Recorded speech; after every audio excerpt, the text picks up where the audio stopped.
5, 4, 3, 2, 1.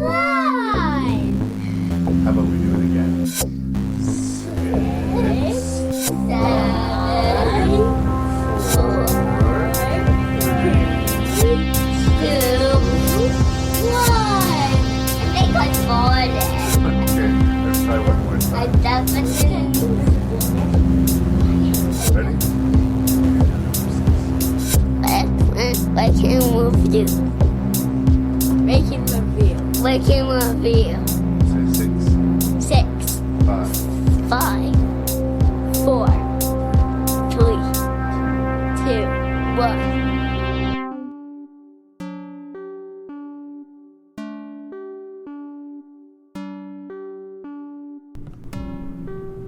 Hello and welcome to the 250th episode of Rank and Review. This is the voice of your host and random Canadian Larry Parsons. The theme of this episode is whodunit, murder mysteries, or solving a crime, and the guests are my sons, Owen and Tristan Parsons. So that's kind of awesome for me. This is indeed the season finale of Rank and Review. We're going to take some time off, but I will be back in fall of 2024. I'm thinking October of 2024. I'm going to take some time off so I can just put my feet up, and then I'm going to take some time so I can get ahead of it and have some episodes on the burner so that everybody can have something to listen to of high quality. I'm really happy with this season. I think that I got over my technical issues of the COVID age and got back to the super fun quality of Rank and Review. Do you agree with me? Because if you do, please tell me by writing me at ranknreview@gmail.com. ranknreview@gmail.com. The website is ranknreview.ca.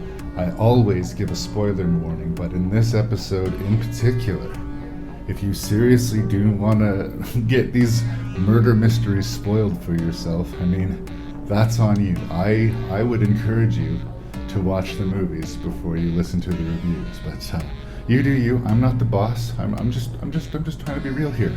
And since it's my boys, I think I tried to keep my language a little bit more together, but who knows? Maybe I slipped up a few times, so we'll go with the standard spoilers and coarse language warning. Rank and Review usually drops every other Wednesday, but like I say, I'm going on a bit of a hiatus for a few months. In the interim, check out the Shelf Shedding Movie Show, hosted by my friend Jason Dubray, and check out A Lifetime of Hallmark. These podcasts are friends of mine. Now, something went wrong. Someone was killed. Who done it?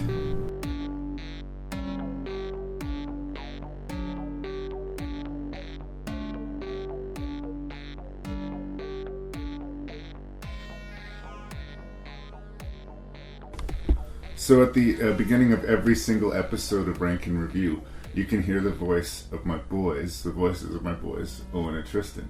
But I think we better have a clarification here because you sound quite different now. Mm-hmm. This is what the sound of Owen Parsons' voice is. Hello, I'm the eldest. That's right. And this is what the sound of Tristan Parsons' voice is now. Hello, I'm the coolest. There we go. Good answers. Yes, you wanted to say For something? audio listeners, I'm punching Tristan. Ow. This is a nice family experience that we're having together. So, here's a question. Do you guys mind that you're in the opening titles of Rank and Review? No, not really. No? I think it's cool. Do you need it to be updated, do you think? No, I think it's better if whenever you're talking about your kids and they know that your kids do the song, they think that we're still like 10 and 7. Yeah. So when you say something, so they're just like, randomly say like, yeah, Owen's talking about getting a car. They're like, oh, 10 year. Yeah, it'll be fun. But it is weird. But you'll always be kids when I listen to the introduction of one of my podcasts. Sniff, sniff, cry, cry. You grew up, you little bastards. We are bastards. It's your fault. It is. It's my fault. I blame me. We're going to talk about Who Done It. That's the name of this episode. Who Done It. Mm-hmm. I didn't do it. It wasn't me. Tristan? Would you say... Yeah, you didn't do it either? Okay. Would you say it was Knives Out that made you guys first get interested in the genre? Or was there something else before that? Yeah, I'd say it was Knives Out. for me at least. Knives Out made me love mysteries. Yeah. I always liked them. Because you and your mom watched Sherlock, the Benedict Cumberbatch. For a bit, but I also just like mystery parts of shows. Like, most of my favorite episodes in Doctor Who or those types of shows is when they don't know exactly what they're fighting, Right. but they know what they're doing. Right. And you have to sort of reverse process. Yeah, I prefer it to be very classic form. I like the, locked house environment where we have a limited amount of suspects, but we got reason to suspect everybody. I think that if it gets too large a chessboard, then I get lost pretty quickly and it becomes less fun for me. There is formula to it. There always seems to be that scene where they gather everybody together and explain the plot. Yeah. And that kind of format is usually much more affiliated to stage plays, and movies seem to, with their creation, go out of their way to break free from that kind of staged formality in every genre except for this one. There's great big set pieces, and I suppose young Sherlock Holmes wouldn't be easily accomplished. But a lot of these base stories that were being told in this could be done on a stage. Yeah. And I like that about murder mysteries. Yeah. Plus, you get a more participatory angle in it, because while you're watching it, you want to figure it out. Yeah. You it's want sort to of be like ahead a of the movie. massive puzzle, sort Yeah. of. Like on your first viewing, the second view is sort of like figuring out like how if the thing makes sense. Yeah. Yeah, does it hold together on the second viewing? Mm-hmm. And that's the other thing about mysteries. I've always liked mysteries, but I didn't find they had the same repeat viewing enjoyment for me. Like something like Terminator 2, I can watch. We just watched a couple weeks ago. I could watch it again tonight. It's a good movie. But the spectacle of that and just the driving nature of the plot kind of makes it more rewatchable. Whereas once you know the reveal, it's sort of like knowing the punchline to a good joke. You can only hear that joke so many times, and it's not going to hit you the same way, right? Yeah.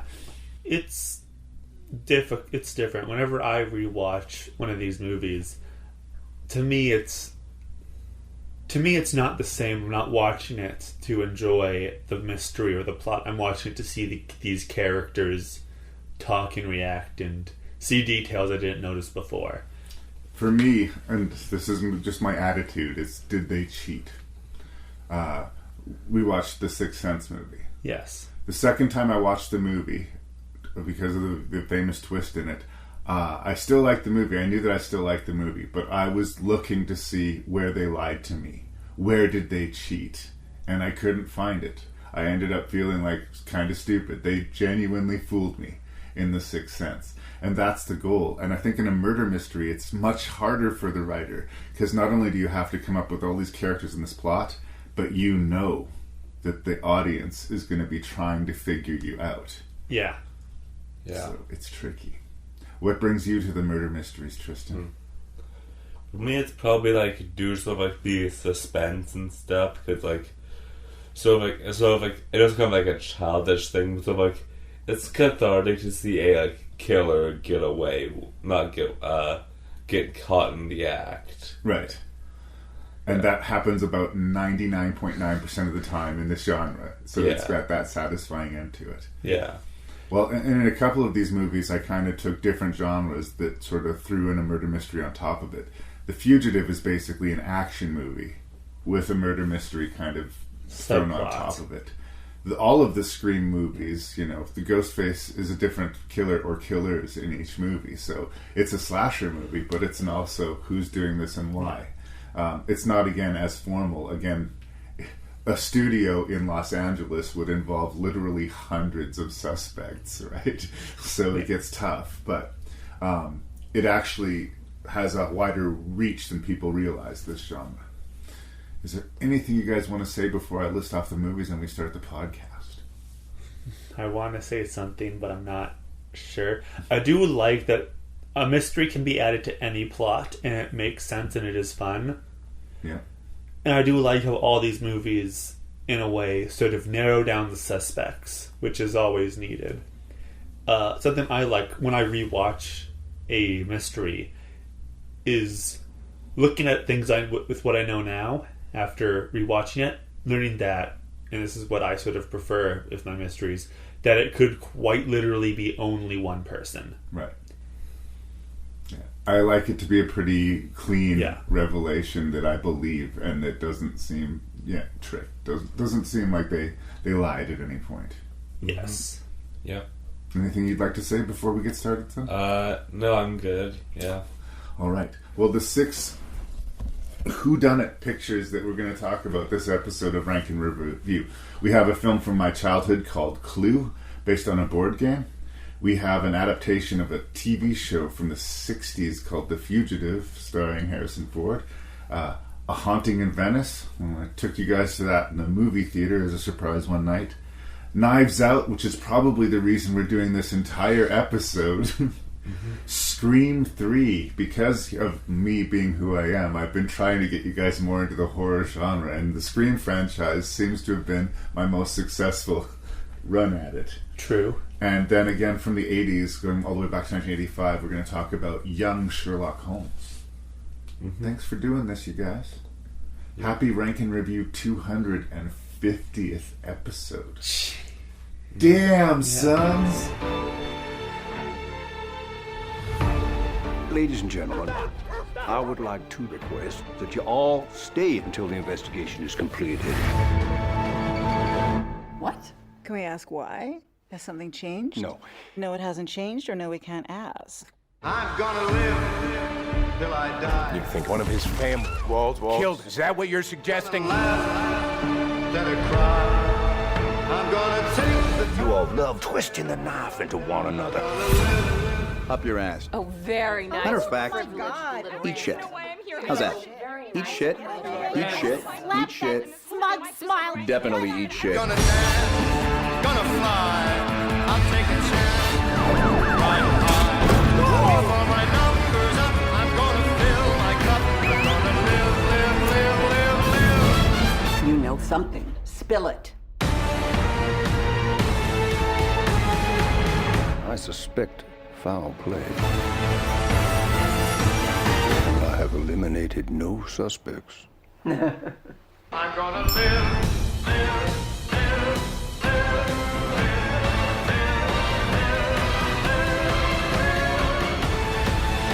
until I... So, I'm willing to guess that Knives Out is going to rank number 1 on Owen's list, because he just said it's like his favorite movie of all time. So I guess we'll have that to look forward to. The interesting thing about Knives Out being on this list, well, there's 2 big things about it, but because we did this as a whodunit, murder mystery thing, as this is one of the first big murder mystery feature films that you guys watched, it's interesting because it's kind of rule-breaking. It's kind of like playing with all of the tropes of the genre that you're not familiar with and subverting them. And it's interesting because you guys kind of were ahead of this. You didn't have the whole background and you didn't necessarily know what to expect. So this movie might even be better than you realized that it was. It kind of reawakened this type of movie to the audiences. Like, it did very well. It sort of was, everyone was talking about it, everyone was recommending it, and everyone needs to see this movie. The other interesting thing is the writer-director Rian Johnson. I think there's 2 other movies he made that you need to watch, particularly Owen, but I'm sure Tristan would get a lot out of them too. For the murder mystery, Brick. It's about a kid in high school whose crush ends up dead and he wants to find out who did it. And it's set in a high school, but it's treated as a noir murder mystery. And everybody talks like wise guys, see? Yes, I want that. And there's another one called Looper, starring Bruce Willis. And the main character, his job is as an assassin.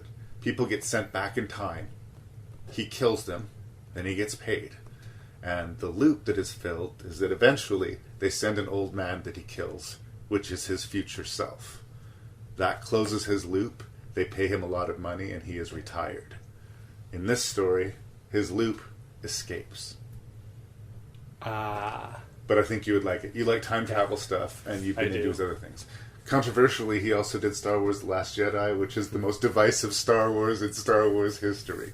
But we're not here to talk about any of those things. We're not ready for Star Wars. No. Let's not fall down that rabbit hole just now. Amazing thing about Knives Out, it's set in a big house, austere estate, old genius man, clearly towards the end of his life. Someone's going to die and we're going to have to figure out who did it. All of that is true, except 20 minutes into the movie, we know who did it, and it was nobody, and it was a suicide, and there's still 2 hours of movie left. So what the heck are we watching?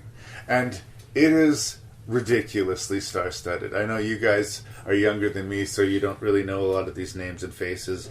Obviously, you know Chris Evans because he's Captain America to you guys. Yeah. And Daniel Craig was James Bond, but he plays this very eccentric detective, Benoit Blanc. Jamie Lee Curtis, Ana de Armas, Michael Shannon, Don Johnson, Toni Collette. Like, it's ridiculous. Christopher Plummer, who plays the victim. He's a great Canadian actor. This is one of his last films, and he's so good in it, too. And a strangely difficult and yet likable character. So the reason the movie was so praised and loved was, A, it was amazingly acted, amazingly written. It was both a throwback to old school murder mysteries and completely fresh, because we are constantly given new reveals that we didn't know we needed or wanted. And it's very exciting for that.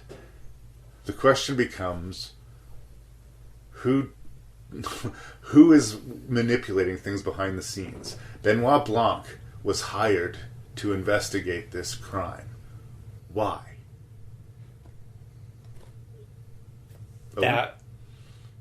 That got me stuck for so long. I honestly thought it was just someone being picky. Because like the person who wanted this to play out as a murder needed it to be concluded that this man was murdered. Yes. And he needed the smartest detective in the world to confirm it. We'll get to who done it a little bit later on, but that was the reason. So that's the setup. What do you guys think of Knives Out? Let's start with Tristan, since we know what Owen thinks of Knives Out. Is it your favorite movie of all time? Not quite. It's like definitely like my top 5. Definitely. Oh, wow.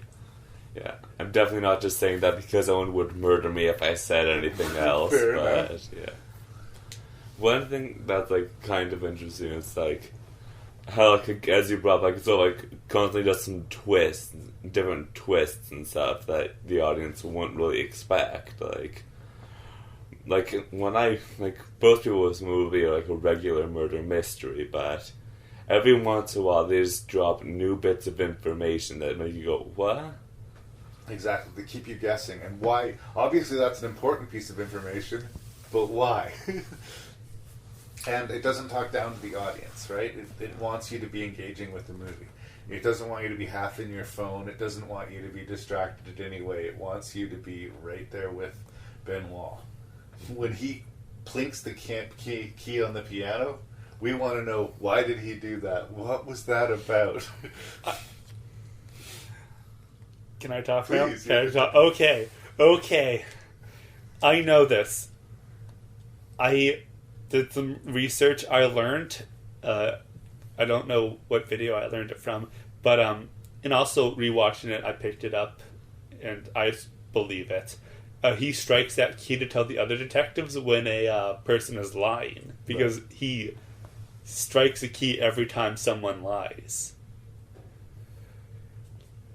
What I love about this movie is that Benoit Blanc, he immediately notices that, what's her, Maria de Armas. What's her character's name? You're talking about the spot on her shoe? Yeah. The character's name is Marta Cabrera. Marta, yes. Marta has a single drop of blood on her shoe. That could be from anything. But that also makes her his only real subject.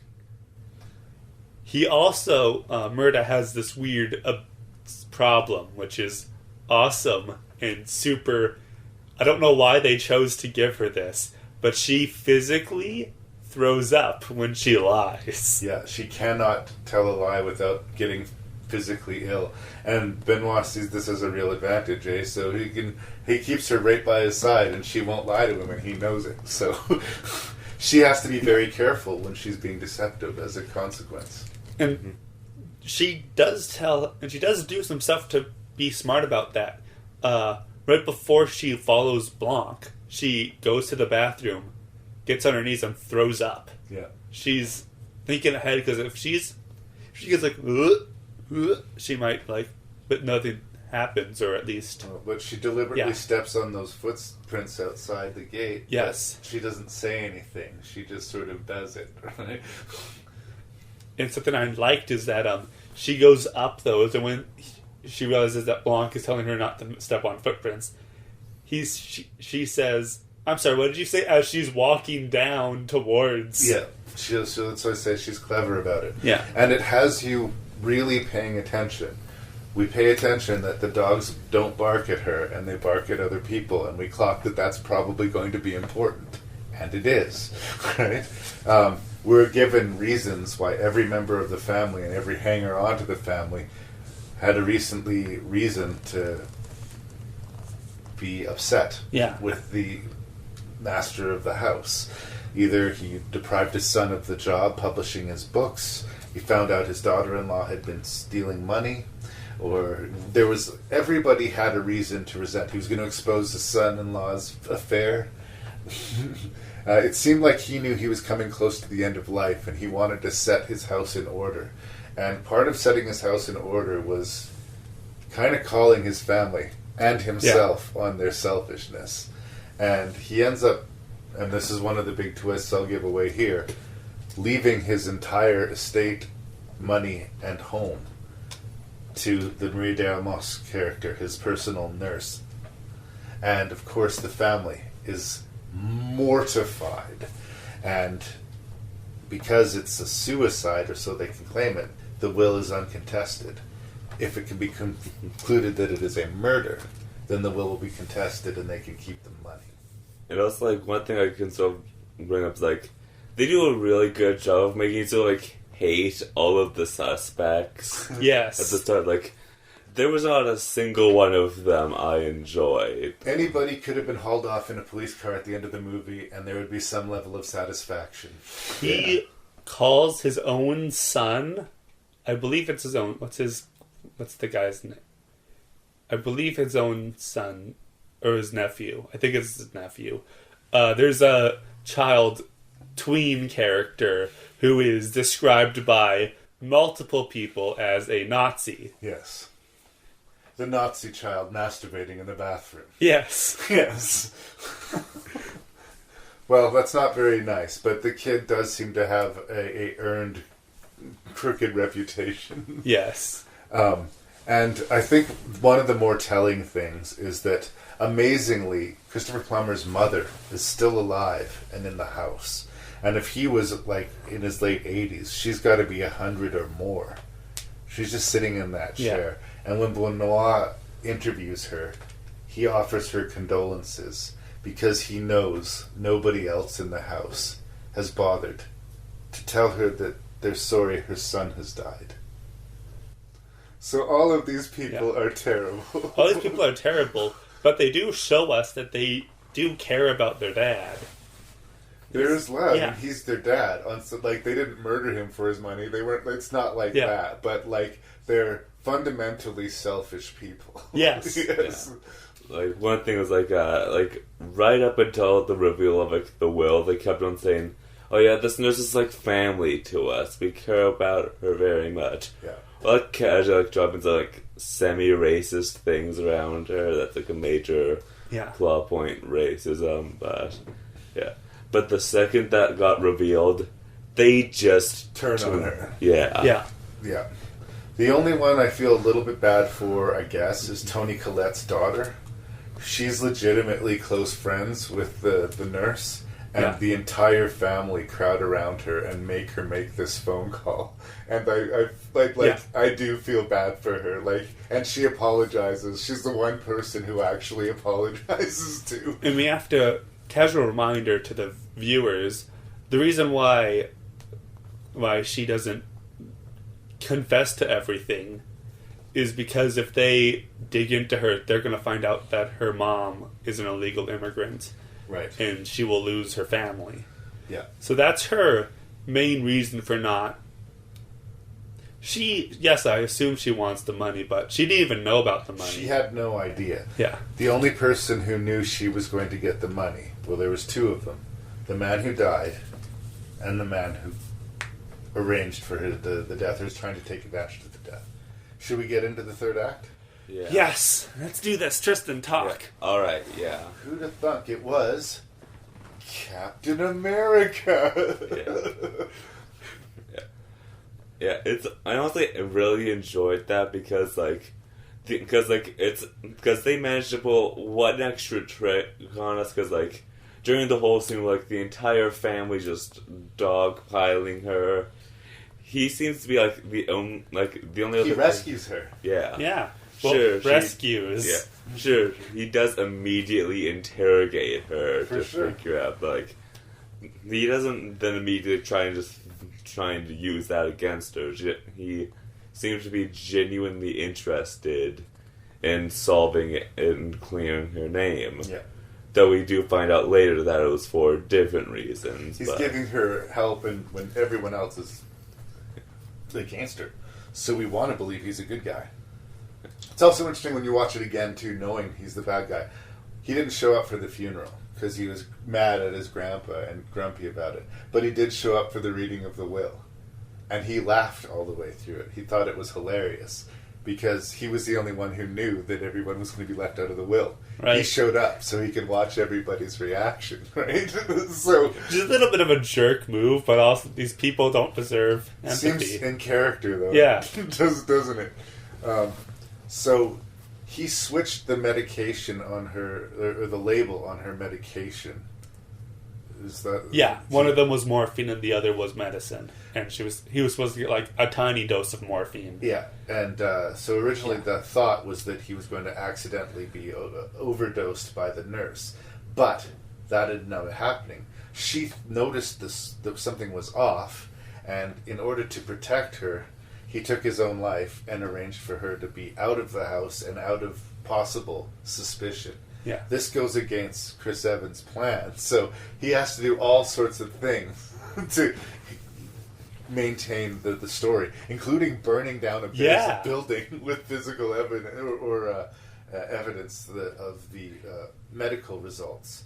And The true tragedy of the story is that had he not slit his own throat, he would have survived, and none of this would have been necessary. The really tragic thing is that if she noticed, that was it. She noticed because she could tell by looking at the glasses that the liquid was off, but when she gave him the dose, she didn't really pay attention. She was so used to giving him the dose that even though the labels were switched, she gave him the right dose. She was a good nurse, as Benoit calls her on it. And this causes complications. So Chris Evans is constantly auto-correcting, but it's interesting how even when he's outed and he's committed to, he's caught, he did this, he's murdered another person to try and, fall it into there, he's still committed to try to stab her. Yeah. He's just that. He's caught. It doesn't matter if he kills her now. He's going to jail either way, but he still tries to kill her. You know what the really funny thing happens if she dies? I assume either his family, which he hates, would get the money. Or her family. Or her family, which would make more sense because he was dead, she legally got the money, and then whatever she had would become her family's. But I don't know if I would say it's one of my favorite movies of all time. I did really enjoy it, but I do have to say, My House, My Rules, My Coffee is one of the most satisfying endings to any movie I can think of. Yeah. Jamie Lee Curtis, who's a very famous actress who I know from like the Halloween franchise and other things, has a great outburst when they find out about the will, and she turns on Ray Demos and says, "Look, you cannot do this. This is still our house." And then she realizes, oh wait, no it isn't. Ouch. Ouch. Yeah. You know, so can we just take this moment to talk about just how good Blanc was as a character? Yes. 'Cause, like, yeah. He's like, what's the like accent he has? Like sort of. It's Cajun, I believe, which is sort of a combination of French and South, like Southern. Do you remember we used to watch a lot of Bugs Bunny? Yeah, that rooster. Foghorn Leghorn. It's something in that neighborhood. It's that kind of.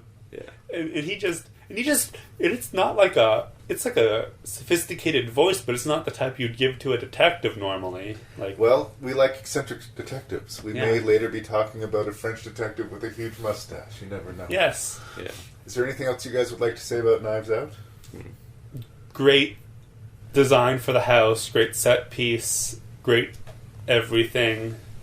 I really hope we didn't ruin Knives Out for you. I'm putting a huge warning at the top of this episode that we don't believe in spoilers. I know some people do. Some people like to go into movies knowing what's going on. But if you go in blind, you're going to have a really great time with Knives Out. If you spoil yourself to a mystery movie, you are an idiot, and I honestly don't like you. You're my son. You're my son. Anything else, Tristan? No, I think that's it. He agrees with what I said.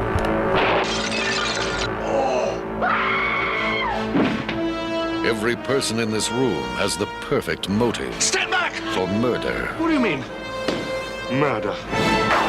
But only one of these suspects is the murderer. Is it the timid Mr. Green? Why are you screaming? Because I'm frightened of what? Screaming! Or the militant Colonel Mustard? If I was the killer, I would kill you next. Huh?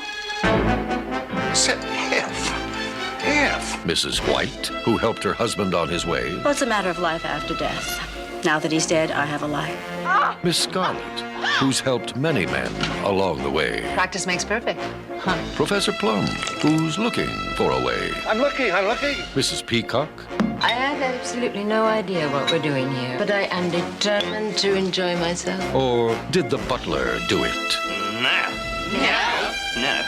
Paramount Pictures invites you to an evening of mystery. Let us in! Let us in! Let us out! Let us out! Murder. This is getting quite serious. And madness. In the movie that makes a scene of the crime. So who did it? Clue. It's not just a game anymore. Clue is a board game. You guys had the board game. Yeah. And this movie is going to take those characters, put them in the mansion on a dark and stormy night. There is going to be a dead body, and there is going to be a mystery to be solved. Basically, the host of the entire festivities, Wadsworth, the butler character, Tim Curry, who is really, I think, impressive in this movie, considering the volume of exposition and dialogue that he has to give, at what speed he has to give it.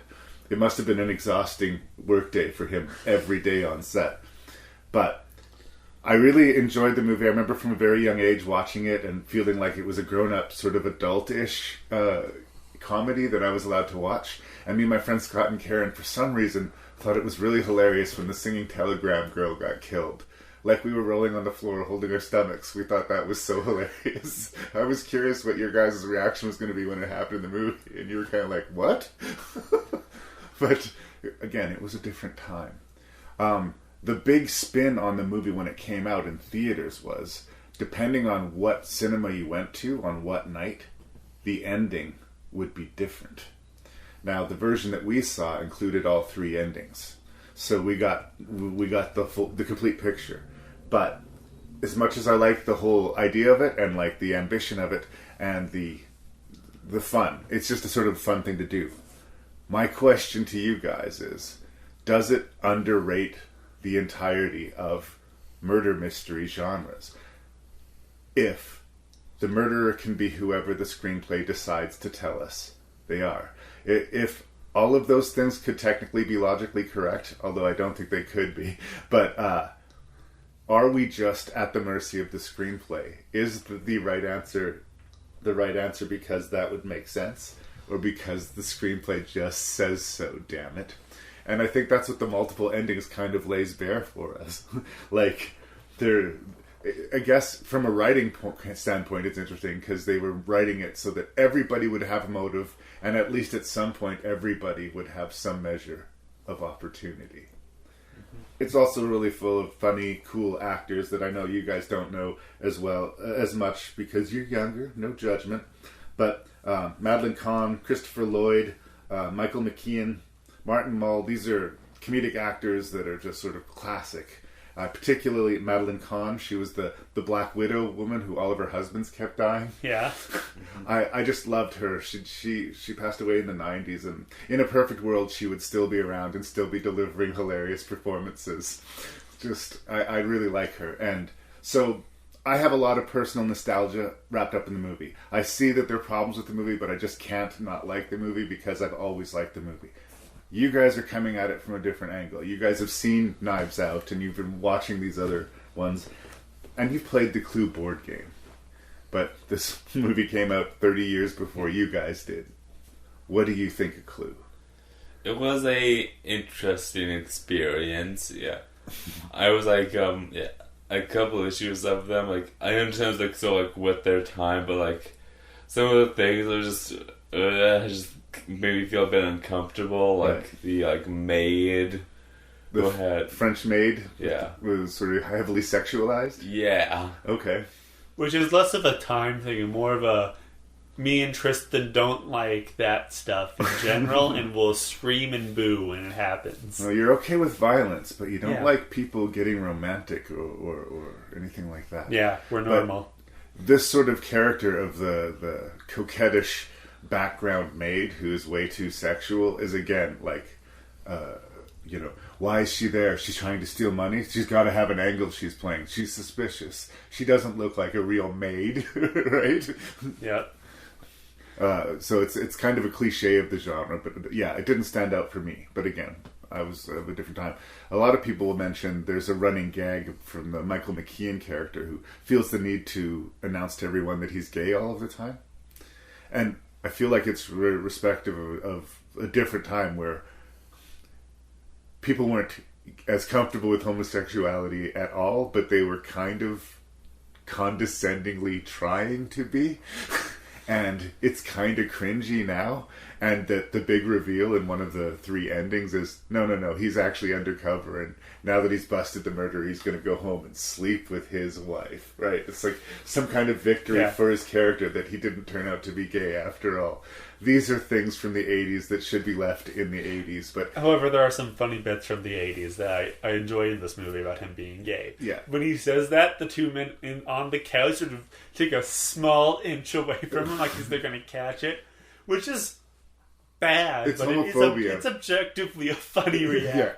Their overreaction to it does come off as comical, like they're being ridiculous. And also, in like a sort of like cartoony disguise way, no one would expect a gay man to be secretly disguising himself as a gay man for this job when he's actually straight. And well, and if he was an undercover officer trying to play the character, then it kind of makes sense that he would be constantly bringing it up. Like, yeah. Although the thing is, like, nothing in that mission would require him to be gay. At all. But he's just, like, being a method actor, and for some reason feels the need to make sure everyone knows who he's supposed to be, right? It's silly.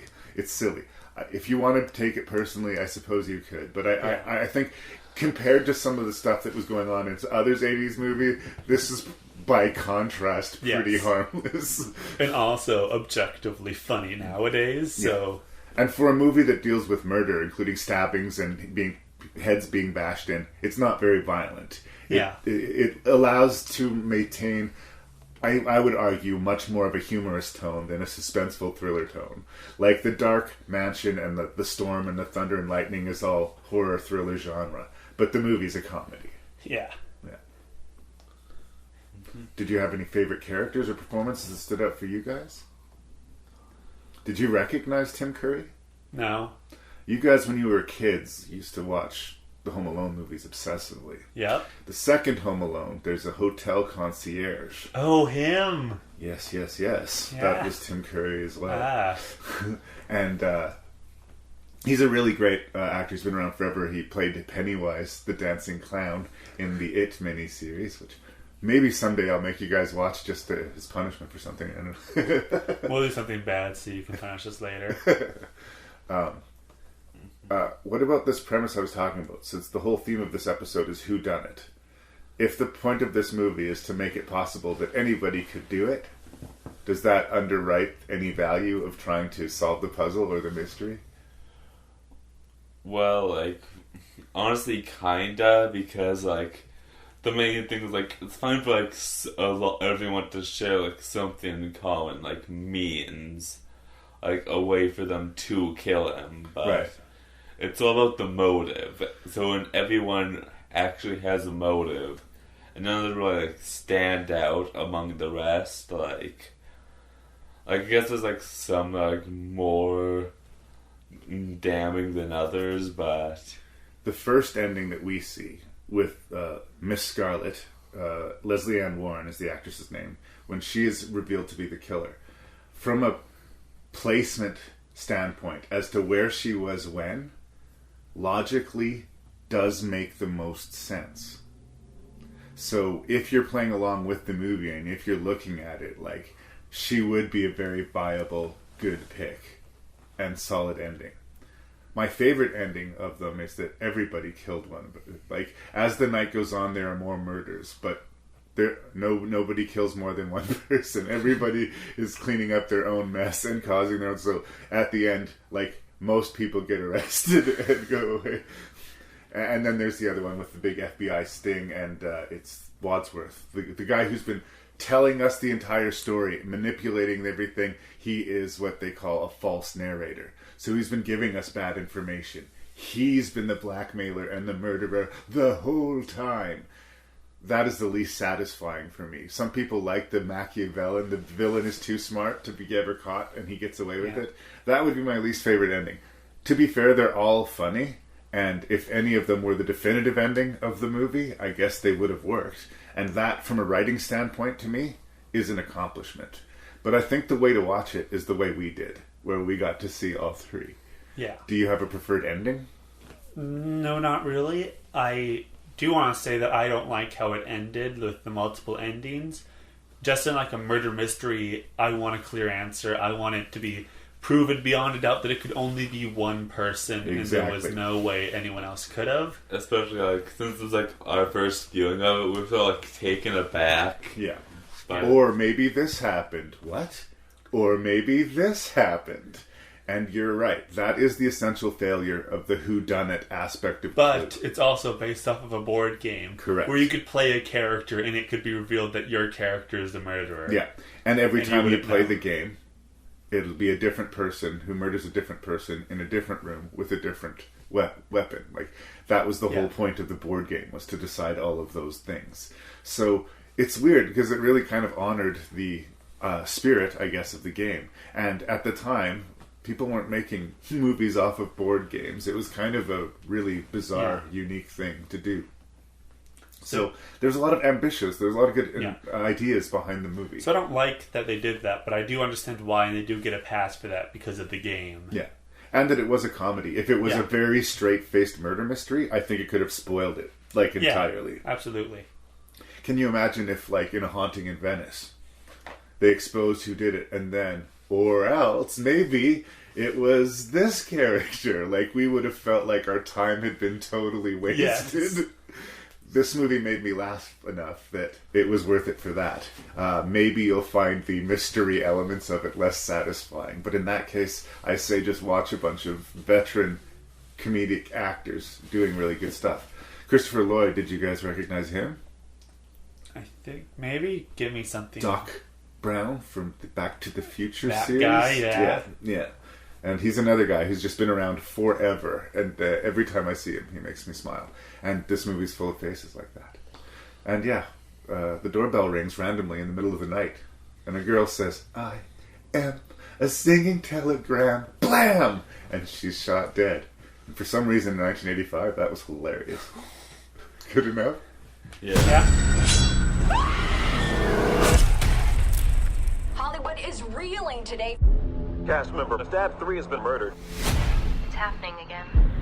If you find yourself dealing with the concluding chapter of a trilogy, Oh my god. there are a few things that you gotta remember. Anyone, including the main character, can die. This means you, Sid, you got a killer who's gonna be superhuman.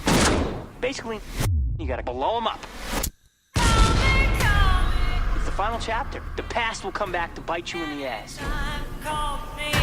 What do you know about trilogies? All I know is that in the third one, all bets are off. There's been a second murder. Someone's killing them in the order they die in the movie. There are 3 different versions of the script. Hello? 3 different characters die next. And we don't know which one the killer read. We are not in any danger. We are not in any danger, says Candy, page 15. So, like a good father, I have been showing my sons the Scream movies. But you guys are so far only halfway through the existing Scream that we have. And today we're going to talk about Scream 3. A large part of the appeal of Scream is that it's a lot of things at once. It's kind of a satire, it's kind of funny, it's got thrills and chills, it's got violence and gore, and it's got what we're here to talk about. Who is wearing the Ghostface killer mask, and why are they killing these people? So, yes, Scream 3, set in Los Angeles. There is a movie shoot of Stab 3, which is the movie's adaptation of Scream being made for movies. And it seems like Ghostface is targeting people on the film set. And they think maybe in the order that they're being killed off in the screenplay, but there's several different versions of the screenplay, and nobody knows which one the killer's going off of. And we have a whole bunch of suspects, plus we have our core group coming back, at least the surviving ones. We've got, of course, Dewey, and we've got Gail Weathers, and we've got our survivor girl, played by a Canadian actress, Neve Campbell, Sydney Prescott. She's sort of the main lever of the Wes Craven end of the series. So to start, I will tell you, for the longest time, there was only the 3 Scream movies. Wes Craven made a 4th, and then they've made another 10 years later these 2 different ones.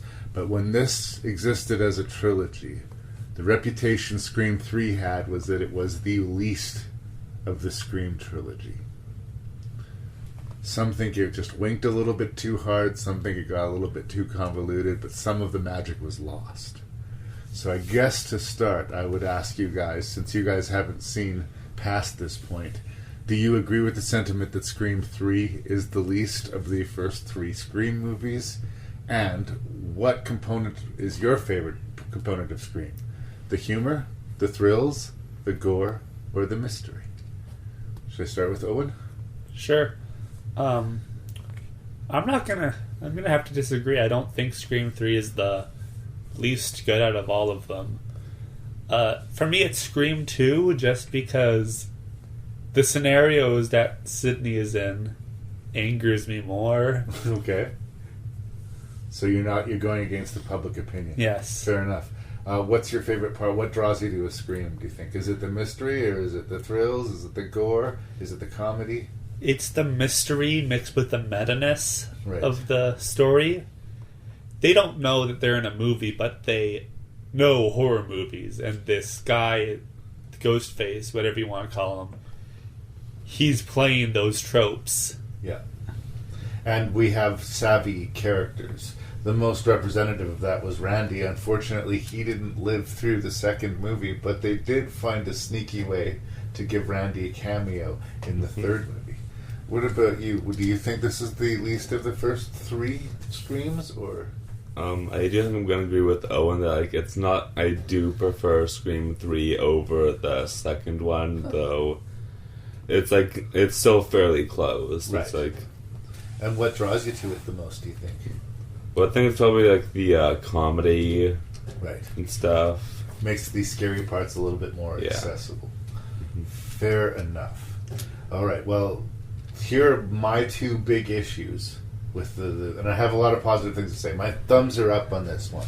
But if it's a murder mystery, I like to think that when I rewatch the movie, I can see the clues that I missed or the cues that I missed and go, aha, of course, that's why it was this killer and nobody else that I suspected. And I don't know that this movie has that in that same way.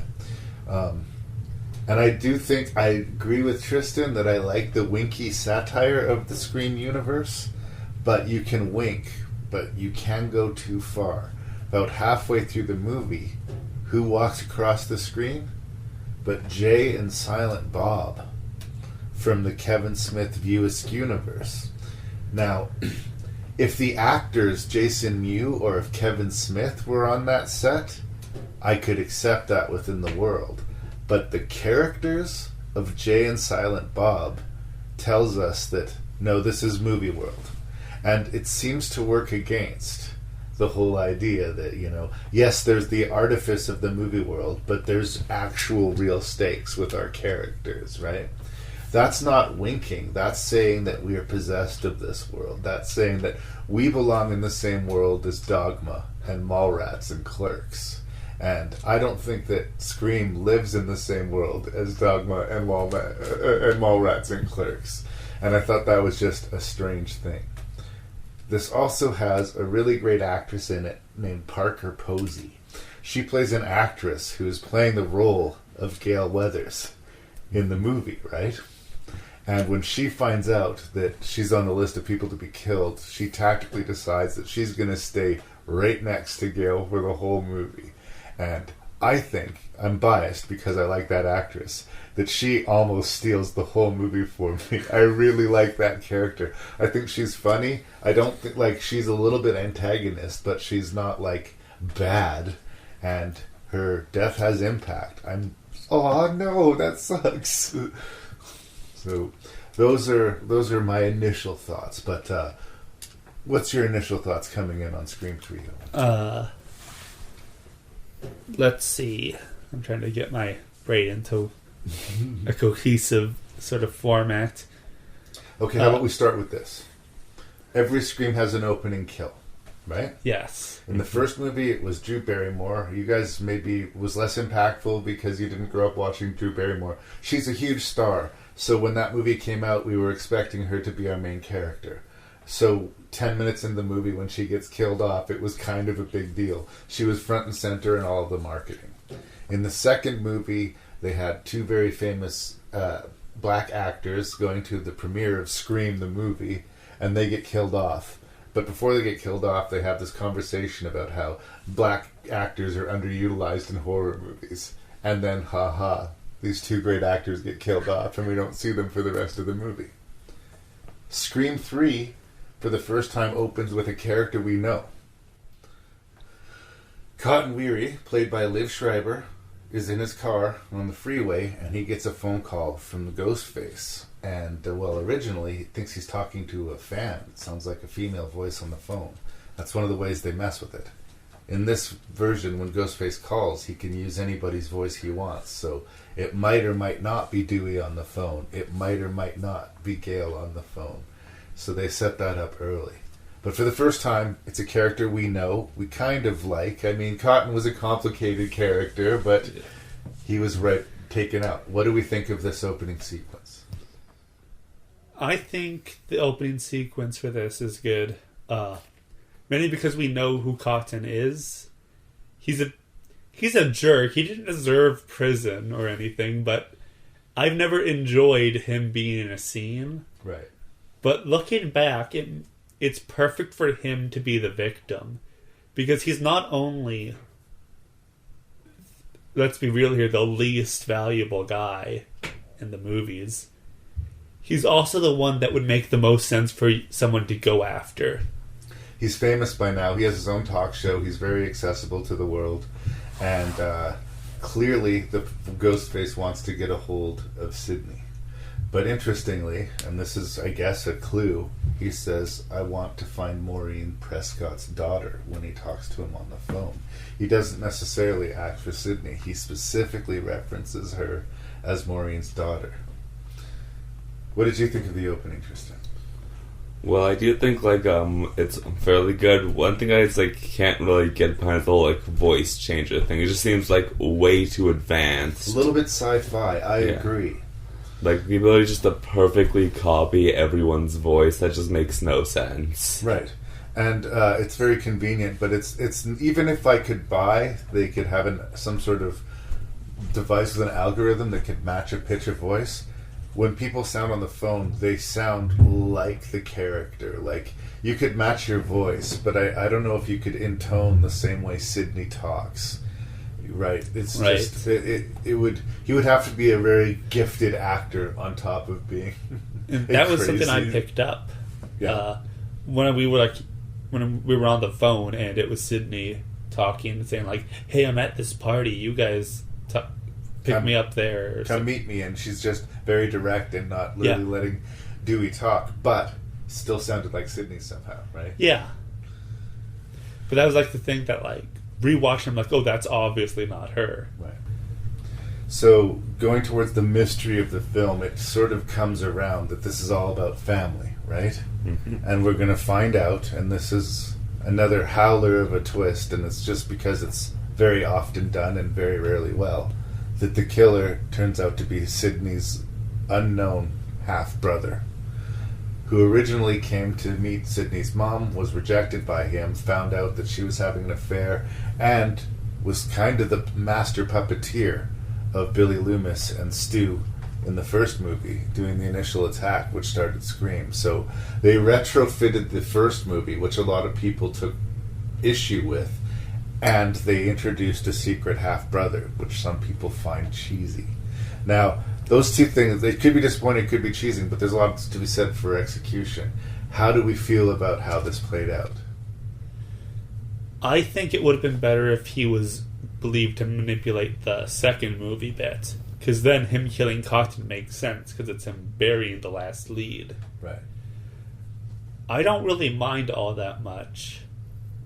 My main issue with it is that I'd get his want to kill Sydney. It doesn't make sense, but I can comprehend it. He feels like she had everything she ever had was supposed to be his, and it's not fair. The problem is, he already ruined her life. She is in a farm, in a house, away from people. Her only contact, from what we can tell, is her dad or people on the phone that don't know her. That's right. And first of all, smart move. It's safer for her to isolate and be very secure in that way, but it's unhealthy for her mentally. Yes. Right? And we recognize that. And I think the movie exploits that with all these visions she has and dreams that she has about her mom. But this goes into fan theories, so I don't know that this is true, but this is what the internet has to say. So can we invite this into the conversation? Sure. The whole subplot of Maureen Prescott and Sydney seeing her, I think originally in the original screenplay there was two killers. The second killer would pose as Maureen and try and make Sydney go crazy, I think. The actress who was found in the bathroom stall early at some point in the movie, she was stealing a bunch of props. She'd been handpicked out of obscurity to star in this movie, and now the movie was cancelled, so she was stealing props. But it was very suspicious. She was in a toilet stall, she had all the Scream mask, the Scream cloak, she was wearing the Scream boots. Fan theory is that she was originally going to be a second killer, because a lot of those visions of Maureen Prescott don't make sense unless Sydney's legitimately crazy or there's a second killer. Both at the house where she was out in the obscure area, nobody knew that she was there yet when Maureen appears in front of her. We could say maybe dream, but that's quite a coincidence. When she's attacked on the set, we see the masked killer fall off the set and bounce off the floor and run away. But when she walks through the crime scene set, there's somebody standing underneath the bloody sheet, pretending to be the murder victim of her mom. And there's no logical explanation for that unless Sydney's hallucinating. So, I don't know. It's impossible to say because it's all rumor. What do you think, Tristan? Well, one other thing we need to bring up is, like, we actually see that same bag again right before, like, the reveal of the half-brother thing. He walks in wearing the body bag, then pulls it off. So it's clear that at least partially revealed into it. So it goes into another problem. Like, I honestly don't really feel like the story works out with there being just one ghost face. I agree. Yeah. I don't know that he can be everywhere at once. I don't know why he needed to bother faking his death. Like, if there's only one, they're all split up in the mansion, people start dying. I don't know why Roman felt the need to pretend to kill himself and do that subterfuge. And yes, it would be way easier for them to handle all of this if there were two of them. Interesting. I still really like and enjoy the movie, but all of these little flaws that I'm pointing out, I don't have these same issues with Scream 1 and 2, which is why I am with the zeitgeist a little bit. At least of the first three, I do agree that this is the weakest. But if this is the weakest Scream film, we're in pretty good shape, I would argue. Mm-hmm. Sort of adding to the theory, a thought occurred on why, what's her name? The actress that's theorized to be the second ghost face. Yeah, Emily Mortimer is the name of the actress. I can't remember the character. I think it's like she was like picked out in high school, and a thought occurred to me while we were talking. She might not physically know how to fight someone. Right. And this Sydney has fought off 4 murderers.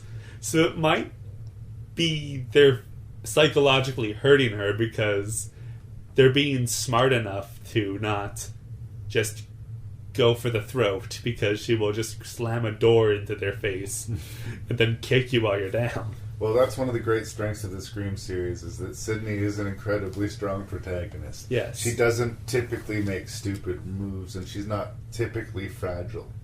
Yeah. This is the movie where she is the most, but by the end of the movie, she's come to the other side of it. There's a police officer character. Yes. Patrick Dempsey is the actor's name. I can't remember the name of the character. They really try hard to make him look sinister and suspicious. I think a little bit too hard. And I think that the actor is saddled with some of the toughest lines of dialogue in the movie. What's your favorite scary movie? My life. Like, that is cringy. That is super cringy. That is what I expect a 14-year-old in high school, a 15-year-old or something. Yeah. Hats off to him for keeping a straight face delivering those lines. It could not have been easy. But that is another weakness. That character in particular, I knew that they wanted me to suspect him, and because I knew that, I never suspected him. So, okay, should we get to the third act? Because we're getting long on this review. Roman was the killer. What do you think the movie does to tell us that Roman is the killer? I can only think of one bit. Tristan, do you want to speak first? Or? How about you say yours? All right. There's a bit where Dewey gives him his phone to make a call, and Dewey's the only one who has the phone number of Sydney. That's his name, right? Dewey? Dewey? Yeah. Okay. I want to make sure. The police officer from and later, Sydney gets a call. That's the only... He could have gotten all sorts of numbers off of that phone, absolutely. Like, Dewey definitely... Yeah. But that was the police officer that took his phone, and the director did, okay, because they made a point of both of those. So you're right, there is that at least one suspicious note. Did you see anything else, Tristan? I honestly couldn't, like... For the others, like for every other killer, there's like something like, oh yeah, that's something you can sort of see. But like this one, like I couldn't see anything that remotely connected. I didn't guess him, and I've done pretty well sometimes in the past with these Scream movies. The only thing that slightly made me wonder was when they said it was Roman's birthday, that all of this was having climactically taking place on Roman's birthday seemed like it might be significant. But when he was supposedly killed off, I believed it. And for some reason, it was the smallest thing that crossed him off the list for me earlier in the movie. One of the first kills of the movie, this woman goes to meet with the director, and he's not there, but I guess he was, as it turns out, and she gets killed. But before that happens, she knocks over one of these awards on his desk, and the head of the award is broken off. And later, when they're all talking amongst themselves, Roman says that he's terrified he's going to be next, because look at this statue. Doesn't this look like some kind of threat? And for some reason, when he said that, I just crossed him off the list. I just didn't think he was going to be the killer. He also plays a pretty Normal. good, selfish, normal person. And he'd been in Hollywood for a while. He'd been making movies for a while. Like he was there waiting for this trap. He didn't come here. He was there already, right? They came to him. He mentions this, that this was like his last movie before he gets a chance to make what he really wanted. Yeah. This was all strategy to get him to this point. So I don't know that it was a solvable mystery, and for that reason I kind of resent it a little bit. In the other Scream movies, when I look back on it, I do think there is an eternal logic, whereas I don't think that is true here. Mm-hmm. But I talk horror on this podcast, so my last question is going to be about the kills. Okay. Did you have a favorite kill in the movie? Well, I think it would probably have to be like the ghost face at the end, because it's like satisfying. Yeah, just the fact that like our fight is that like I think I forgot like our main character's name, Sydney. Yeah. That he just like over with his like constant speech, just come on, just try and kill me already. Stabs him 3 times, as in Stab 3, which is the movie he was trying to make, right? And a little thing I like, Sydney acts like a horror movie antagonist near the end. She disappears, does the tricks he was using on him. Yep. And then kills him in a very brutal and terrifying way. Turning the tables satisfyingly. Well, I mean, is that your favorite kill too? Do you have a favorite kill? To me, it has to be just because of like the irony and how I liked it so much. Right. What's the guy's name who got exploded in the house? I can't remember the name. He was playing Dewey in the movie. And the person that survived was going to be the one who first smelled the gasoline. That was a pretty clever sequence in that there was a killer handling a group of people all at once. Fairly well placed. And our first point where like he's not, the order thing was just a misdirection. Yeah. I have a kind of a different one, although I think there's quite a few good ones. Patrick Warburton plays Parker Posey's personal security guard. Oh, yes. And he's totally awful to Dewey throughout the movie. He's just completely shitty to him for the whole time.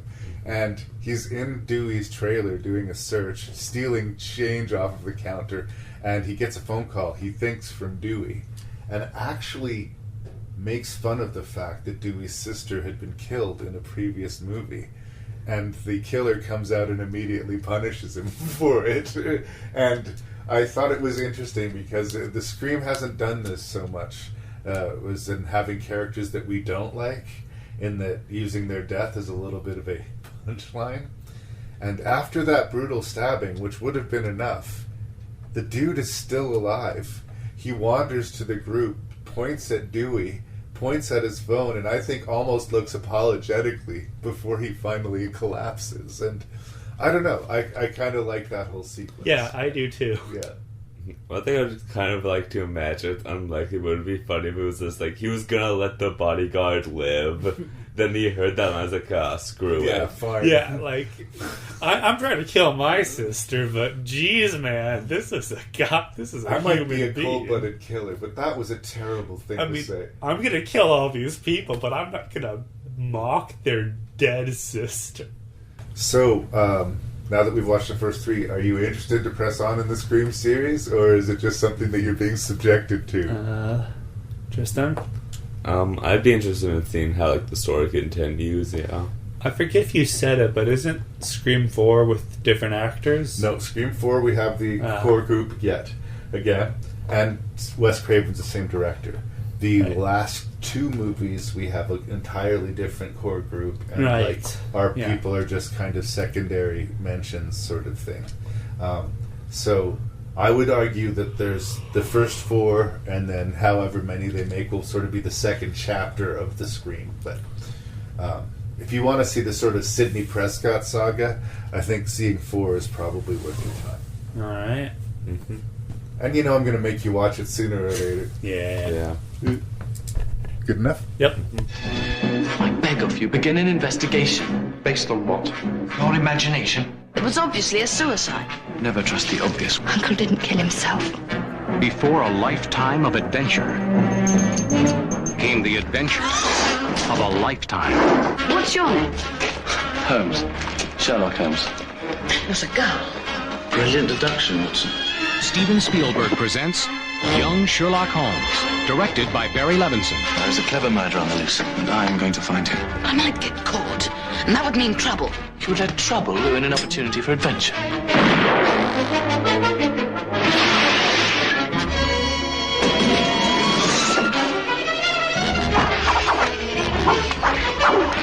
It's only a hallucination. Maybe not. Oh my God, they're going to kill her. Stop! She's alive! Before the legend began. So Young Sherlock Holmes came out in 1985. Back when dinosaurs ruled the earth, boys. No, but it wasn't a big success when it came out, but it still has a lot of conversation around it for a lot of reasons, because they really wanted it to be a big hit. They really thought it would be a big hit, and I think we're kind of mystified as to why it wasn't. Everyone loves Sherlock Holmes. Everyone likes mystery. They were going to do a fresh take on it, and they poured serious money into it. I know it was 1985, and that person that was made out of broken stained glass might not have looked as amazing as some of the CGI we get today. But in 1985, that was the first completed computer creature seen in a live-action movie. There'd been, like, other movies that had computer effects in it, like for a spaceship or for a laser effect or for something like that. But for something to interact with other characters on screen, it was unprecedented. So there's a lot interesting about the movie. But what I thought when we watched it together, because it had been a really long time, I thought the obvious answer to the question as to why Young Sherlock Holmes maybe wasn't the big hit that they expected was how weird it was. It's a really strange movie. Yeah. Now, I know you guys like murder mysteries, and I know you guys had watched some Sherlock, right? Mm-hmm. So you're familiar with the idea of it. So what was your impression of Young Sherlock Holmes? Where should we start? Well, like, for me, it was, like, pretty interesting with some of the things that they decided to, like, have in the story, namely, like, showing off, like, sort of, like, a early Sherlock Holmes, like his deductive skills are still there, but not clearly as honed as it is when he was an adult, when he becomes an adult. Right. I think, the reason and deduction is there, but the self-control and the impulsivity of youth is getting in the way of it. Yeah. Yeah. I found it interesting because in the original book and the show we watched, and basically every iteration of Sherlock Holmes and Watson, they're roommates that share a place in London because the rent's so expensive and they can't afford to live separately. Right. So the fact that that they still live together, but they're in a boarder school, is that what they're called? Just like a college dorm together, Yeah, for kids. Yeah. Well, I think that was the conceit of it. Yeah. Like, the Holmes and Watson relationship would sort of be called an odd couple relationship, which is a reference I know you guys probably don't get, but, like, there's one guy who's very fastidious and clean, and the other guy who's kind of a slob and doesn't, let stuff bother him. And in some way, the dynamic, actually, they complement each other. They are a representation of each other's strengths or weaknesses. Yeah. But if they've known each other their whole life, it doesn't quite work the same way. But I think that was just the leap the movie was taking. We're going to see in a what-if sort of scenario, like the Marvel show What If. What if Holmes and Watson had met when they were very young and they set out on their first adventures together? Now, there is a series of murders, surprise, surprise, because it's a murder mystery. But interestingly, we all see it through the victim's perspective. And the victim's perspective is skewed because they're drugged. So when they're hallucinating that these shard glass man is chasing them, they end up in terror running out of the street and getting run over, or killing themselves trying to stab this creature off of themselves, which isn't there. And we see both the hallucination that they're seeing, and then we see the outside world where this guy is just running around screaming hysterical. And again, it's a very strange thing to include in a kids movie. I mean, the 80s were all about too dark for kids, but again, if you're spending millions and millions of dollars and we want to get the kids out to the theater, this is what they'd like, right? A guy getting attacked by a bunch of gargoyle monsters and stabbing them off his body, but as a result, killing himself. Oh, and by the way, we established that guy as a really fun, cute, bumbling, likable character. I think, for me, and it's not a problem for me because I don't mind the darkness, why the movie failed was those choices. Yeah. I also feel like this is just a common thing in movies, unless it's a major character or the writer has a point to make, when a mentor dies or someone they know dies, it's not brought up or made to feel sad for very long in the movie. It's usually the bottom point. Yeah. Like in Star Wars, just for an example, when Uncle Owen and the other one, which I totally know, when they get killed by stormtroopers, Luke's sad. Luke's like, no, my family. And then we see him very shortly after not upset. Yeah, well, he finally gets to embark on a space adventure. But yeah, those people raised you. Respect. I get what you're saying. I also thought it was interesting, like the big reveal that the bad guy is this Moriarty character who's going to be a big bad throughout the Sherlock Holmes lore. I was like, in a way, it was enough that he had his first adventure. It didn't have to be like the origin story for both of them. And that speaks of something that the modern day movies have a problem with. They're so busy setting up their future sequels and the rest of the franchise that they forget to make this movie its own thing. Yeah. I'm not saying that this movie did that, but like, yes, of revealing at the very end of the movie that he is Moriarty implies there will be future adventures or attempts at revenge, and that this was just sort of a springboard for a whole series of adventures. There's also, when we get to the mystery part, we have a big cast of characters, but we don't know enough of them. Like, they're not a lockbox house. Like, it's a huge university, so we don't have this narrowing group of suspects like we do in Knives Out or Clue. So it could be anybody in London for all we know, right? Yeah, we don't have any real reason to believe that it's someone we've already met. And I think that the movie's not really asking us to analyze it. They're just wanting us to let Sherlock Holmes figure it out. But here's some advice to my children. If you're going to kill somebody, take some notes. Don't walk around in a big, gaudy black cloak ringing a bell. You would probably not want to draw attention to yourself. This woman who's blow darting people is very conspicuously walking around like the Grim Reaper ghost, and this bell is ringing, and it's a creepy image, and it's like, we know that the bad guy's there whenever we see the image, but there's also another part of me that's like, really? And like another thing is like, it's clear it doesn't even like, it's like an inefficient strategy, because like we see like one person, like it was like a dog, like hear the ringing or something like that, and just started bolting after the person. So just that alone would cause so many issues, because like the sheer number of dogs that would just be at least barking at that. There's an expression, like when somebody accidentally startles you, you say, you should wear a bell, right? So everybody can hear you coming, right? They put bells on cats' collars so they can't sneak up on birds and you kill a bird and bring them into the house, right? It's the opposite of what a serious-minded killer would do. Now, I know I'm asking hard questions of a sort of silly, fun fantasy movie, and I do think that it is a fun, silly fantasy movie. Here's two things in the movie that I don't think would ever happen in a movie aimed at kids today. There's a scene where Watson gets the poison in him, and there's all of this weird food hallucinations that are kind of fat-shaming him because he's a little bit of a heavy person.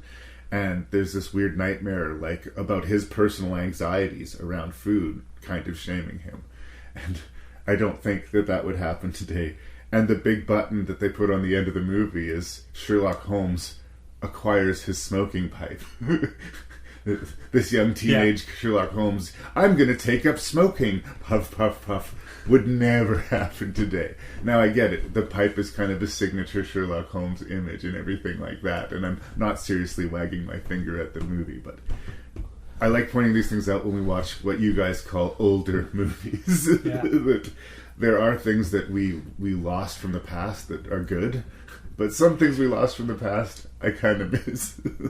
I like how weird this movie is. And even though it was maybe too dark for kids, I kind of like how dark this movie is. And something I do like about this movie is the deductions that Sherlock does. He explains them, and a super genius could figure that out. You don't just take the ground, you kind of buy it. Yeah. He mentions, like, that's Jay, your first name is Jay, so I picked the most common name that starts with J, which is Jack, and it's John, and it's like a little, like, that would have been my second guess. And it's like a little joke on how he's basically guessing, but doing it super well. Yeah. And people who have a really good video, well, it's called cold reading, to be able to acquire a lot of information out of somebody for visual information and very few answers from them. A lot of people make their living pretending to be like psychics when really they're just very intuitive. Yeah. One sort of gripe I have is a lot of the scenes that are in the school I don't really think are really that necessary. Yeah. I guess a couple of them, the fencing scene to show up how Sherlock is skilled with it, because that comes up near the end of the movie, so it'd be kind of pardon my language, a bit of an asshole. Right. If he just suddenly was also really good at sword fighting. Yeah. I also think that they felt a little bit superfluous because he was having this relationship with his professor, and as it turns out, this professor is leading this evil cult that is behind all of these murders. So they don't have value as much when we're watching them the first time, but maybe if you watched it again knowing he was the villain, the scenes would have more interest to them, right? Yeah. There was some sort of weird goofy Disney-ness, the charming old scientist trying to make his flying contraption. Right. It was fun and goofy, but maybe out of a different movie. Yeah. And I honestly feel like I'm willing to pull my disbelief and assume that Sherlock and Watson wouldn't be horrified to be investigating murders. Well, the first time I mean, I'm a hardened person, man. I've watched a lot of scary movies, but if I saw an actual dead body, it would be shocking and it would probably be disturbing. And maybe Watson would be okay with it because, he's trained to be a doctor. Yeah, but he's training to be a doctor, right? So, he maybe would, hold himself for a tiny bit, but he's not... Mm-hmm. Yeah. And the stakes get increasingly larger and larger and more personal. Another sort of thing that it's kind of going away, and I get it, but it's also, goes back into storytelling forever. It's not enough that he has to solve the puzzle and fight the bad guy. He's got to rescue the maiden fair.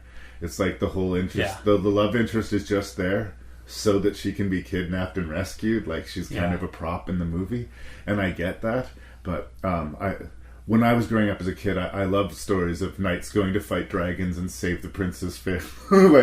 I get that they're so familiar that they don't have any value anymore, but I just like that template in storytelling, and that's going away too. Yeah. I was actually going to bring up a sort of storytelling thing, as that the sidekick is normally extremely less useful than the main character, which is totally fair. Watson in the movie is shown at every single time to be smart, but not as smart as Sherlock. But he's not a bumbling buffoon. He's not a bumbling buffoon. Yeah. But especially at the end of the movie, where things start to ramp up, Watson suddenly becomes he comes through incredibly useful, yeah, and skilled. And he narrates the movie, which is another interesting choice. We're hearing it through Watson's voice. Which is actually a thing from the books. Right. They're all in second person, where Watson's describing what Sherlock is doing. The history of his relationship with Sherlock Holmes. Yeah. So in that way, honoring the original narrative. Yeah. That's another issue, because Sherlock Holmes has entered the public domain. Which basically means I could write a story about Sherlock Holmes, you could write a story about Sherlock Holmes, and you don't have to pay anybody any rights for it. He's free and clear. And that's sort of a double-edged sword for some people. Some people say, yay, creativity, and let people, do what they want with it. But there's other people who are very sacred. But this is what Sherlock Holmes is. There's a nouveau Sherlock Holmes with Robert Downey Jr., Iron Man, playing Sherlock Holmes. And he's a bare-knuckle boxer. He's a physically, intimidating, action hero. And, I'm not saying, no, you can't do that, but to me, the whole thing about Sherlock Holmes is not that he was a physically intimidating person. It was that he was an intellectually intimidating person. If you were going to remove any part of Sherlock, I'd remove his ability to be physically strong. Yeah. Because that adds drama. Like, if he doesn't say something in the moment, that's because he's like, that guy might attack me, and I can't. He has to talk his way out of a situation because he can't fight his way out of a situation, not physically. I mean, that's my version of Sherlock Holmes. And I shouldn't, infringe that on someone else's creative idea necessarily, but I kind of understand the argument, if you know what I mean. Yeah. And in a lot of Sherlock depictions, he's just better at everything, but he doesn't know common knowledge because, in his own words, it doesn't help me solve crimes, so it doesn't matter. Yeah. But honestly, I'm not going to ever take the pen out of a creative's hand. If you want to make a zombie Sherlock Holmes, sign me up. If you want to make a superhero Sherlock Holmes, I guess.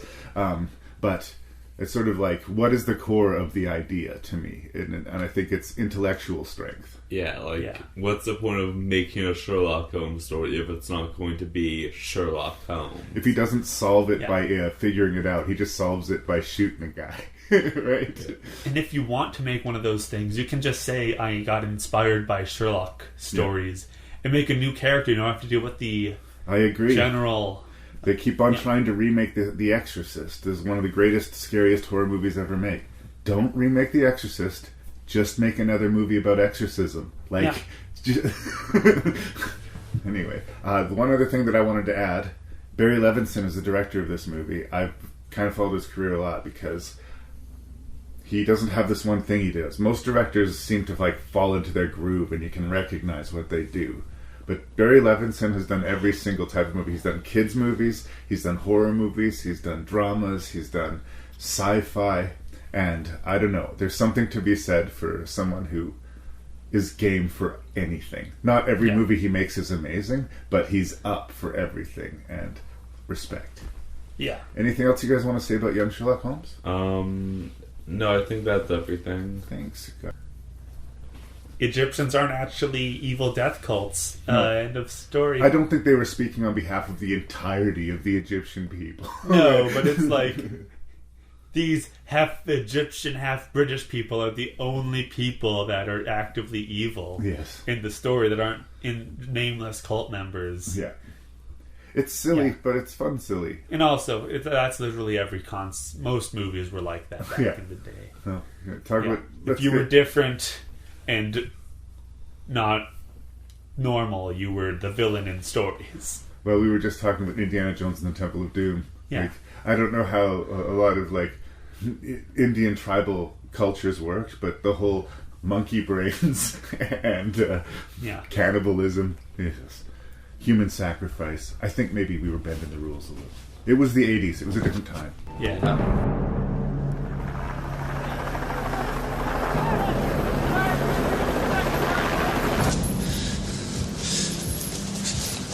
All right, ladies and gentlemen, listen up. We have a fugitive that's been on the run for 90 minutes. Average foot speed over uneven ground barring injury is 4 miles an hour. That will give you a radius of 6 miles. What I want out of each and every one of you is a hard target search of every gas station, residence, warehouse, farmhouse, hen house, outhouse, or dog house in this area. Checkpoints will go up at 15 miles.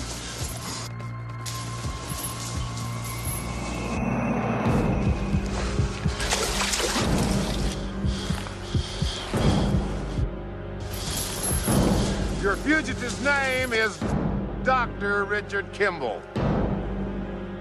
Go get him.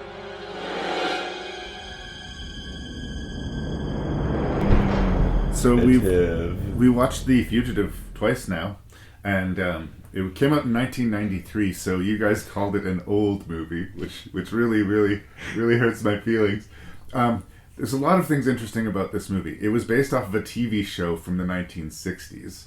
And like the entire arc of him trying to evade capture and solve the mystery has happened over several seasons of television in that story. Now we have it condensed into a single movie. And Dr. Richard Kimball is accused of killing his wife. We know that he didn't do it, but there is a mountain of pretty compelling circumstantial evidence that says that he did. The thing that really doesn't make sense is the cops saying all this money that he's going to make. He's a surgeon. Yes. And his wife was...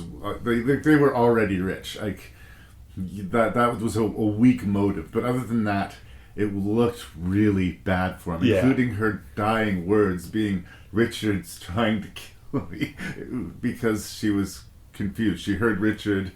She was saying, Richard, he's trying to kill me. But the he was the murderer. And long story short, Richard Kimball is sentenced to death.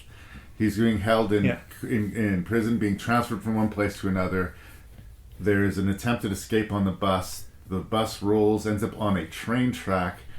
Train cuts the bus in half in a really cool sequence. And Richard Kimball is on the run. Then we're introduced to Tommy Lee Jones and his U.S. Marshal team, whose job it is to round up missing felons. Yeah. And we know that... the Harrison Ford character is right and righteous in everything he's doing, but so is the Tommy Lee Jones character. Yeah. Like, as far as he knows, this is a convicted murderer, and they have to catch him. And the movie does a really good job at dividing your loyalty, because on some level, you obviously want Richard Kimball to solve this mystery and, exonerate himself.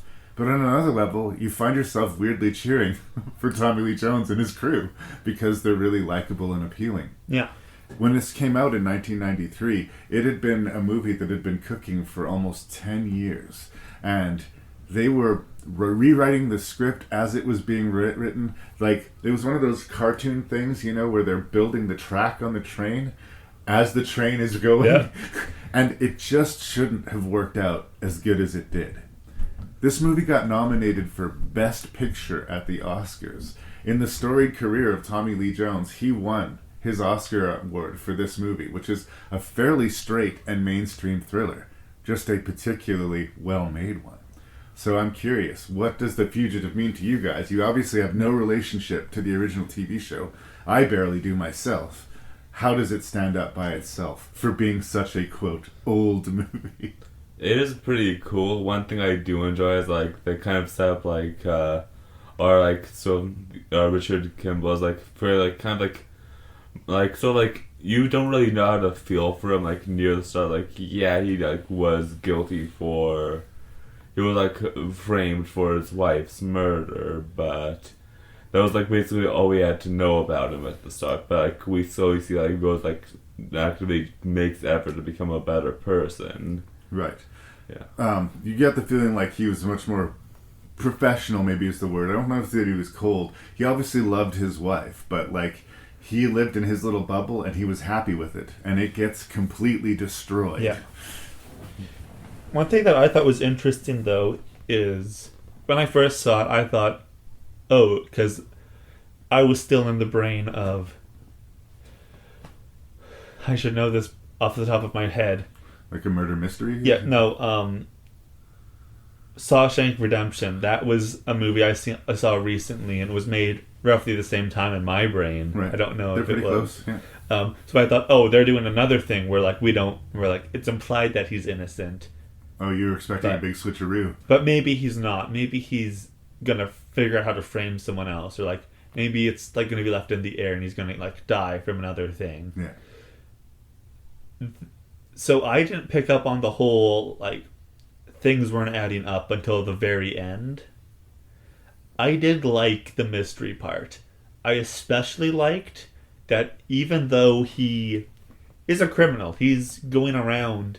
He did some pretty like scumbaggy things, but he was also on the lam. Well, so it's all right, I guess. He had to go undercover at this hospital as a custodian because he was trying to get information. Yep. I think a weak plot point, and this is built in from the original TV show, is he's looking for a one-armed man. Yes. Who is the one-armed man? Because this is the guy he says killed his wife. And we know he's right about that, but we don't know why. And we don't know what's behind it. Maybe he did hire the one-armed man. Maybe he is, after all of this, part of it. I never really suspected that, but when I watched this movie, Harrison Ford was the star, and we were just programmed. Harrison Ford is our protagonist. He's a good guy. But what's interesting is that we have to solve this mystery. Who is the one-armed man? Why did he kill his wife? And where is he? But he has to do it all while evading being captured by the police. Yeah. So he's undercover at the hospital, but if he sees a kid and he's being misdiagnosed, he can't help but be that heroic guy and help that little kid, even though it jams things up for him. And he almost got caught immediately. Yeah. Yeah, and all the other times he got caught, it's either like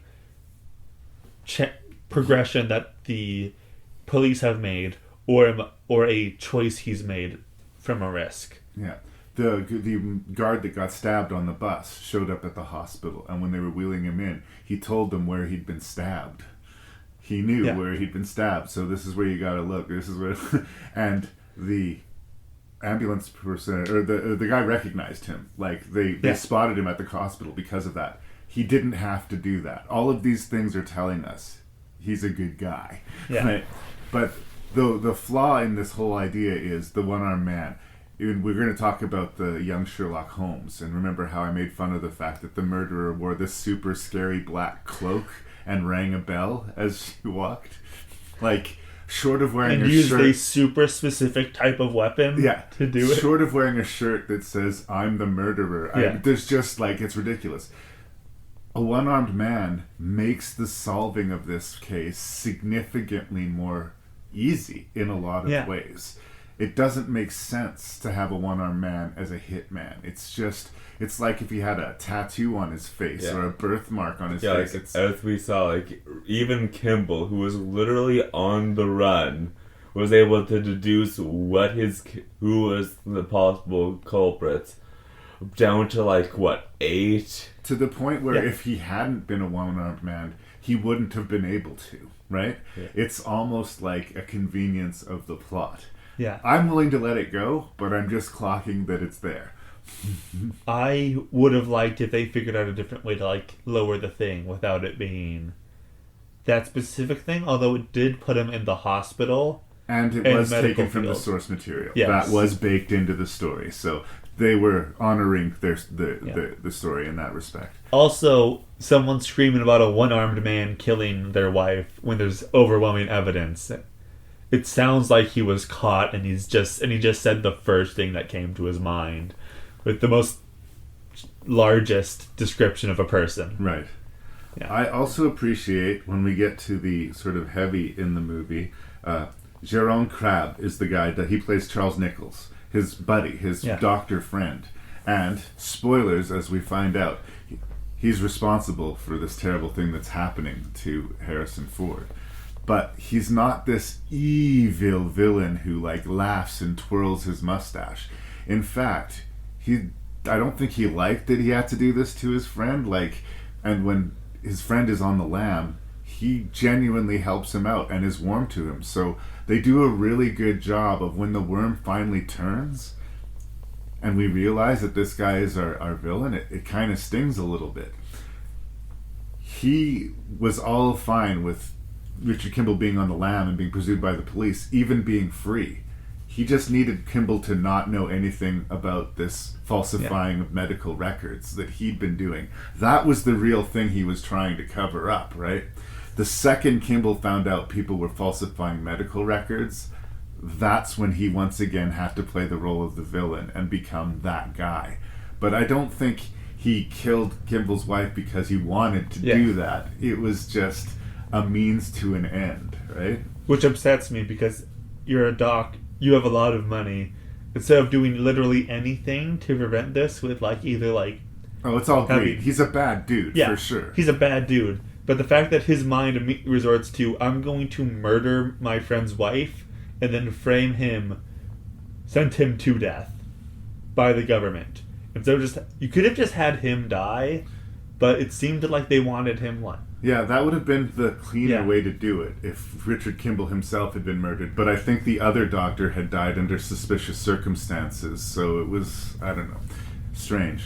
The other thing that I wanted to ask you guys about is there is an incredibly famous sequence in the middle of the movie where they're being chased. Tommy Lee Jones chases him down underneath a dam, and they have this face-off between each other, and Harrison Ford says, "I didn't kill my wife." Tommy Lee Jones says, "I don't care." And Harrison Ford ends up throwing himself off of the dam into the river below. Did that read as credible to you guys? Did you like that scene? Did it break the movie? How do we feel on that? It was sort of interesting of an angle to go for it, because both perspectives, Kimball, he wanted to sort of explain his case, but the other guy was basically saying it's not my job. Yeah, you were already charged with this. I'm not the law here. I'm just. And to be fair, I wouldn't believe a guy who's on the run from death row. And his answer is correct. Yeah. That's not my job to figure out if you're guilty or innocent. You're supposed to be in prison right now, and you're here. So this is the problem that we're here to deal with. But the other possibility when he means I don't care. It's whatever you want, man. Don't shoot me. Yeah. Harrison Ford taking that jump and surviving. For the record, you guys, if you've ever been in that situation, turn yourselves in. Yeah. That fall will kill you 100% of the time. But as a movie moment, it's pretty awesome, I think. Is it credible? Well, that's a different conversation. But it's an awesome moment, I think. What I like about this movie, there's a really clever way of this guy being smart and being resourceful and adapting, but also he's going to die no matter what, so he's allowed to literally push himself and take risks that would get him shot. Yeah. Because he's going to die no matter what. At least this way it wouldn't be electrocution. In a weird way, it's on his own terms. Yeah. Or as much on his own terms as he can make it. I also think that the movie has a strange warmth to it. We really like the U.S. Marshal teams, all those people that are working with Tommy Lee Jones. We really dig them, and all of the people that we meet peripheral in Richard Kimball's life. When the police talk to them, they're like, "For the record, he did not do this." They genuinely care about this guy and like that guy. So many movies don't pay enough attention to secondary characters in that way. And it helps us to like and support the Kimball character. And it also makes the movie just sort of feel warmer and more lived in than some otherwise, where it's just a procedural thing and nobody seems to care about anyone else. There seem to be relationships between the characters. They knew and liked each other, and to some degree. Do you think I was stretching the definition of a whodunit here? Not really, because there's still a question of who was responsible for this. We know there's a one-armed man involved, but we don't know everything. Yeah, it's all the equivalent having that first clue in a murder mystery is that one-armed man thing. Yeah, but you get a chase movie and a murder mystery both at the same time. Yeah. If you asked me Owen, is this a murder mystery or a action movie? I'd say action. You'd lean more towards action. But it does have murder mystery elements. And an interesting concept that normally a murder mystery needs you to acquire evidence and prove the person did it. This movie, ironically, has him, near the end, start to give information to the police to try and get them to, like, at least, because they can do stuff that he can't. And if they figure out, oh my god, this guy's innocent, it gives him more time. Why did Kimball direct us to this apartment where this one-armed former police officer lives? How interesting. Yes. Right? Yeah. Yeah, what was he screaming about again? We brought him in for questioning. And again, a calculated risk to call into them directly from that address. Like, he would have left on foot. He was taking a risk. But, yeah, it was clever. Yeah. Something interesting is that he doesn't kill people. Like, he's actively going to cause it as least... The Richard Kimball character? Yeah, Richard Kimball is actively trying to hurt as least people as possible. Yeah. Like, people got hurt because of him. Around him. Yeah, maybe. around him. Yeah. And when that happens, he does run or he does help, but he does enter a fight scene, but he's not actively... People die around him, but he's not killing or hurting solely to escape. And that's something that the Tommy Lee Jones character can't say. Yeah. When one of his guys is being held hostage, he shoots first and asks questions later, and he does not apologize for it. Yeah. Right? And when Kimball is almost within his sights, he takes a shot at him through the bulletproof glass, and those were shoot to kill. That was not going to wound him. That was going to kill him, but he couldn't get through the glass. So you get the feeling that Tommy Lee Jones means business. And you get the feeling like if it came down to Kimball having to fire that gun at Tommy Lee Jones, he wouldn't do it. But Tommy Lee Jones would. Yeah.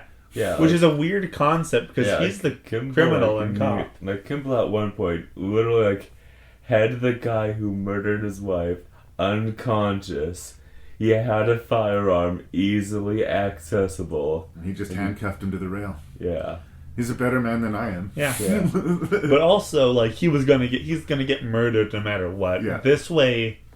and you can't really murder someone to say that you're not a murderer. It really undercuts your case. This guy killed my wife.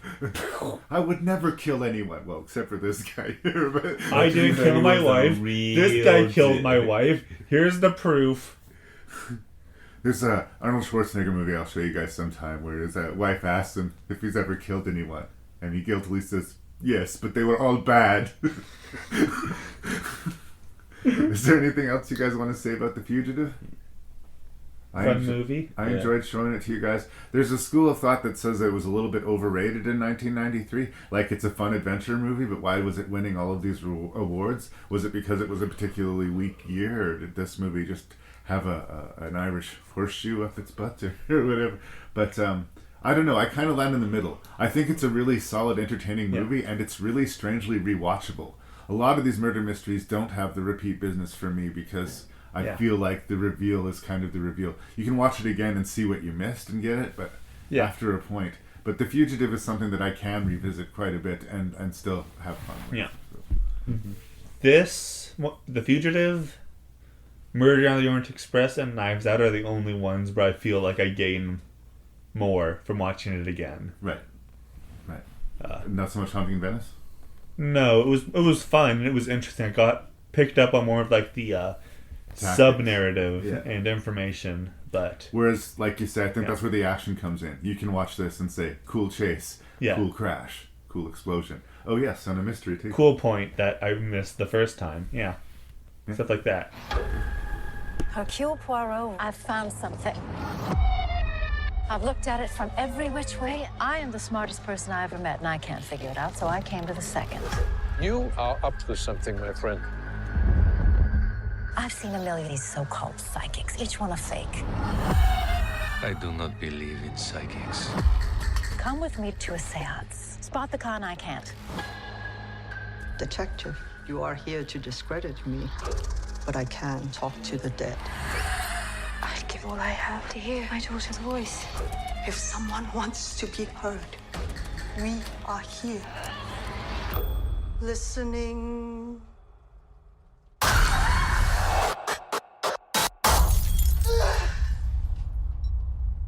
Mama? Felicia? What is happening?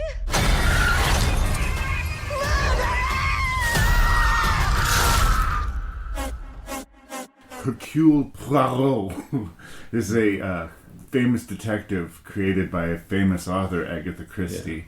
Yeah. And we have watched 3 films which feature that character. Of course, there's been many, many more that have been done before this, but in the modern era, Kenneth Branagh is the man who has been doing these adaptations. He directed all 3 of them, and he plays Poirot. And I don't think he had a hand in writing these ones, but this is sort of one of these things. Like, from young in his career, he was never just the star of the movie. He was in the movie, he was directing the movie, and sometimes he had written the movie. And there'll be some other things that maybe I'll show you down the line, like Dead Again, that I think you might find quite interesting. But I like how much you guys like Poirot. This movie we're talking about, A Haunting in Venice, is different from his other adventures in that it's not one of the most celebrated stories from the catalog. It's not one that's been adapted a lot of times, and I wasn't familiar with it. When we watched Murder on the Orient Express, I was in the unfortunate position of knowing who the killer was, or the killers were, as it were. Same here. So it kind of changed my perspective watching the movie. I didn't know who the killer was in the second movie, and I wasn't able to figure it out. This was the first Poirot movie which was new to me, and that while I watched it, I solved the mystery correctly. But I still really, really, really, really, really enjoyed watching the movie. Especially because I took you guys to see it in the theater, and I didn't tell you we were going until we were, like, out the door. And it was awesome. It was awesome. Yeah. So I guess to start, I would ask, why do you guys like Poirot so much? And where does The Haunting in Venice land in this trilogy? For me, I think it's the best one of the 3, but I come at it from a different perspective. So, who wants to go first? I guess I'll go first. For me, like, some of this stuff, I have like a bunch of reasons why I enjoy Poirot. One of the main things, like, his like sort of like attitude and like his mannerisms are just pretty charming for me. Like, his like need to have everything be like symmetrical. Yeah, he seems to be a little bit obsessive compulsive about some certain things and very particular. Yeah. And it's a weird character fault because in a lot of characters we would find this irritating or like kind of a negative affectation. But somehow in Poirot it's charming. I think it's because, just sort of adding to Tristan's statement, it helps him solve the cases because he notices flaws and things that other people wouldn't. Yeah. And like, I'll be honest, like, he might be one of my favorite detectives I've seen in like any murder mystery. Like, it's a tie between him and Blanc from Benoit Blanc from Knives Out. Blanc. Yeah. I say. Yeah. Well, Benoit has, he's got to solve some more cases before he can be even competitive with Poirot, as far as I'm concerned. But but no, that's a fair comparison, and they're both very eccentric. But I think what Venice, The Haunting in Venice, has is that instead of it just being about the mystery, we kind of find him in a not great place. I mean, that's not true. He's living a very decadent life in Venice, in this beautiful, beautiful ancient building. Like, he's not suffering, but he's not living life to the fullest, and he's not taking any joy out of where he is. Because he's still traumatized from what he saw in the war, and there's a double-edged sword to being this brilliant detective. Everybody respects him, but he's constantly being asked to come to these terrible situations where people have been killed and wronged, and suss out who did it. And it's worn away at him. And he's at this place where he doesn't want to receive guests, not even clients, guests. He just wants to eat his pastries, sip his tea, and live out the rest of his days quietly. And he is dragged back into a nobody initially thinks it's going to be a murder mystery. A writer friend of his, an American, who is sort of kind of responsible for making him famous, says that she's been convinced by a psychic that the afterlife exists. And she wants Poirot to come see her do a reading and convince her that either it's real or it isn't. But having Poirot convinced or otherwise will be good for her book. And he goes to this place, and shocker, you guys, somebody dies. What? I don't remember that. Yeah. And they're in this building is cut off completely by water, as a lot of buildings are in And then Venice. there's a storm. There's a storm going on, so everybody's locked in, and who murdered the psychic, why did they murder the psychic, and can we figure it out before the storm breaks in the morning? But nothing supernatural had ever happened in any of the other movies, right? Yeah. It was grounded, they might be a little bit over the top, but it was grounded in some kind of reality. All of a sudden in this one, Poirot is hearing ghost voices singing, and even in a few cases, either hallucinating or outright seeing a spirit. Yeah. And when you don't know what's going on in the story, you're like, have they broken the rules? Are they allowed to do this? Like, if you have established a cinematic world that people like to play in, good for you. But you have to respect the rules of that world, right? Yeah. So we love the Evil Dead universe. But if in the next episode of Ash vs. Evil Dead, he had a fully animated sidekick Bumblebee that flew around next to him, it just wouldn't be appropriate, right? That's a different movie. Does supernatural work with him? And is there, in fact, any supernatural stuff in the movie? Me and Tristan talked about this when we saw the movie a bit afterwards. I want to say something real quick. I think this movie gets a pass because the whole point is it starts off in a haunted area in Halloween where they're investigating a potential psychic. Right. So the fact that this has paranormal themes and essences to it makes sense, and I like it for that. Yeah.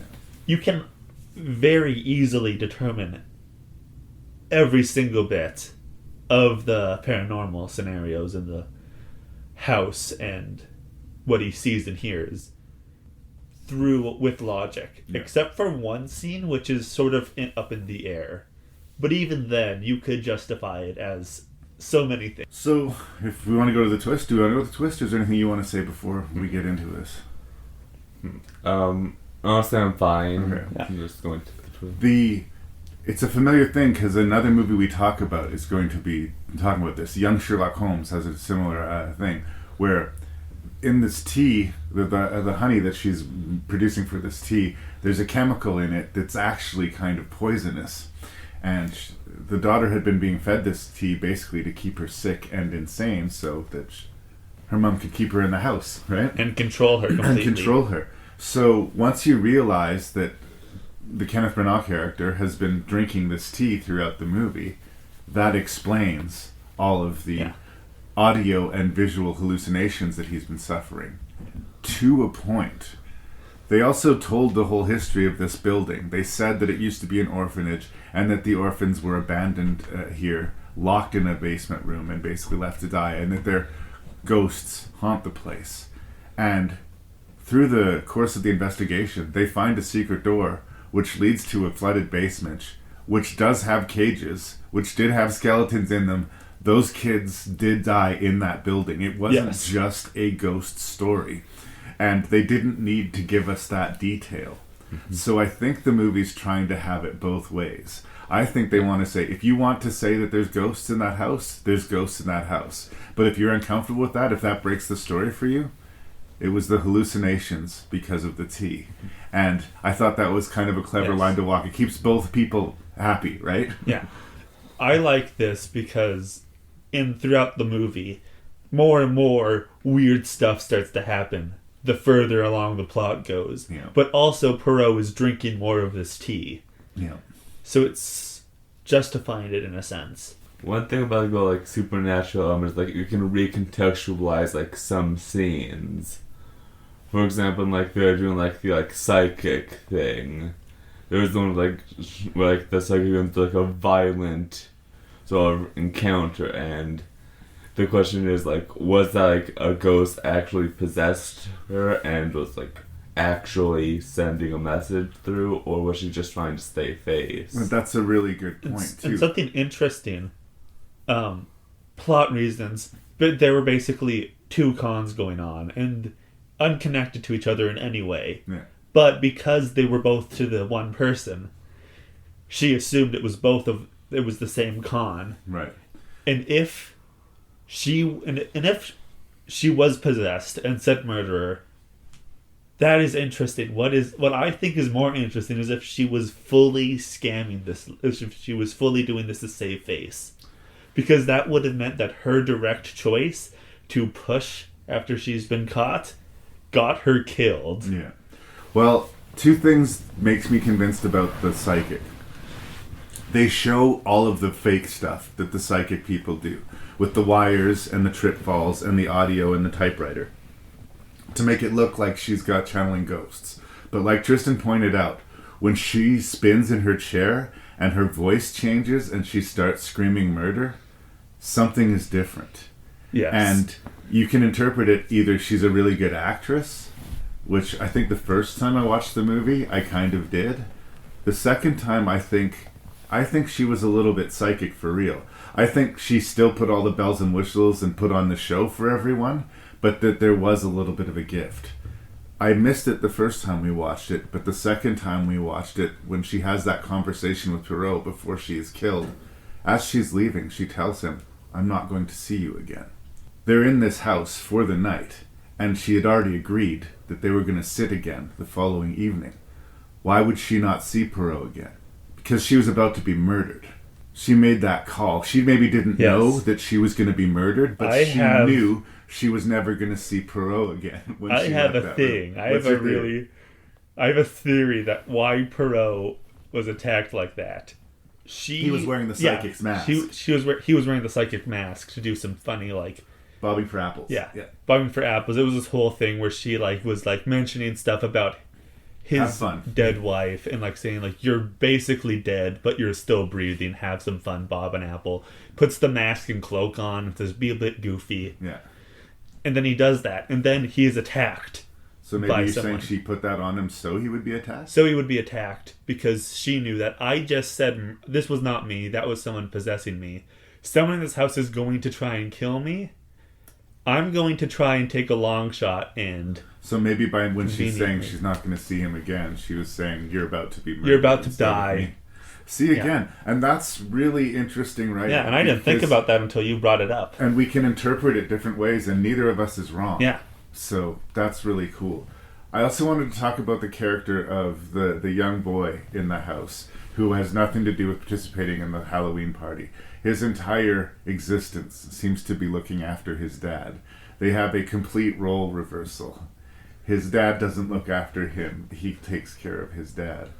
Because I think that quietly amongst all of the fun that is had, there's a real tragedy happening in this movie. Oh, yeah. That man was as wounded as Poirot, and in a way, Poirot was seeing where he was headed. But Poirot didn't even have a little boy to look after him. Yeah. He wasn't looking after himself at all. And there's not a good ending to that story. Yeah. That man is killed at the end of the story, and as much as as he tells the kid not to blame himself, it is kind of that little boy's fault that happened.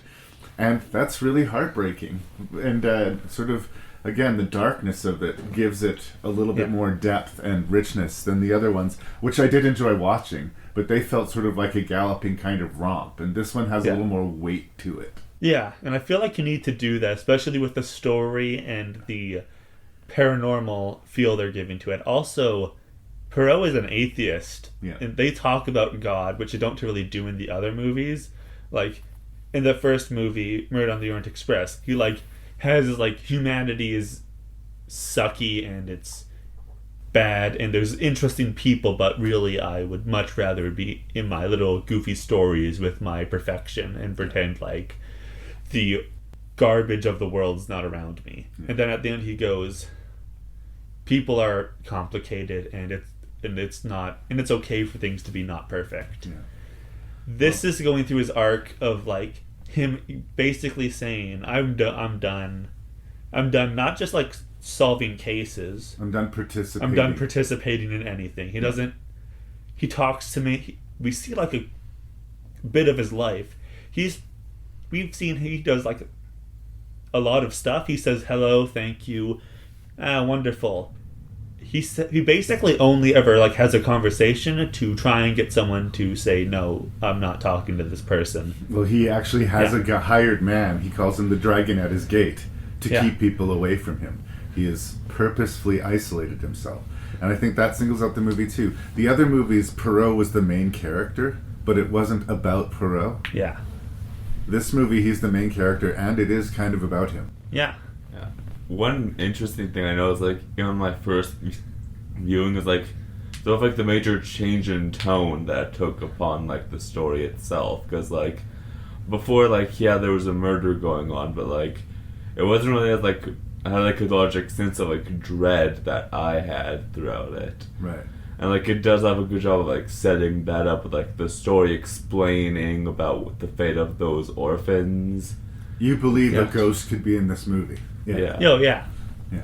Yeah, like, hearing about that, like, and then when that first murder happened, it was like a shock to the system, because, like, a lot of the other murders are just... A lot of the other kills in the series, like, they aren't really as, like, I guess, like... Violent, yeah. Yeah. I just want to say this to the sidekick gets thrown off a sort of balcony and lands being impaled through a statue's arm. Yeah. Through the chest. Yeah. Well, and we see it in silhouette, but it's ugly. It's ugly. And, like, we had a stabbing death in the first movie, but we didn't see it happen until the end of the movie, and that was sort of in explaining what happened. Yeah. So this one was a little bit more visceral. I think they were playing to the horror audience. The other interesting thing about this movie is I think that he was meaning to do 3 of them, but all 3 of the movies kind of did better than they were expected to. Right. So there's rumors that there might be more. Are you guys down for more, or do you think they should quit while they're ahead? I guess that's I always want more murder mysteries, and the thing about this, like, normally I say, like, a series, if it's a movie, needs to end at 3, because when there's a 4, things tend to get worse. There's something about finishing strong to me, you know? But it's also, these stories are vaguely connected. It's sort of like superhero movies in Marvel. Yeah. Iron Man and Thor are in the same world, but they're not. You don't have to watch them. You don't have to watch them. You could watch Haunting in Venice and literally lose nothing from watching anything else. Yeah. And you can watch them in any order, too. Yeah. So, like, maybe you'll be a bit weirded out how this guy who's, like, a loner, weird guy has this one best friend who is just who described himself as a horrible person. But, yeah. Well, I say if he's got more to give, we'll show up for it. Yeah. Good enough? Yep. I think we did well.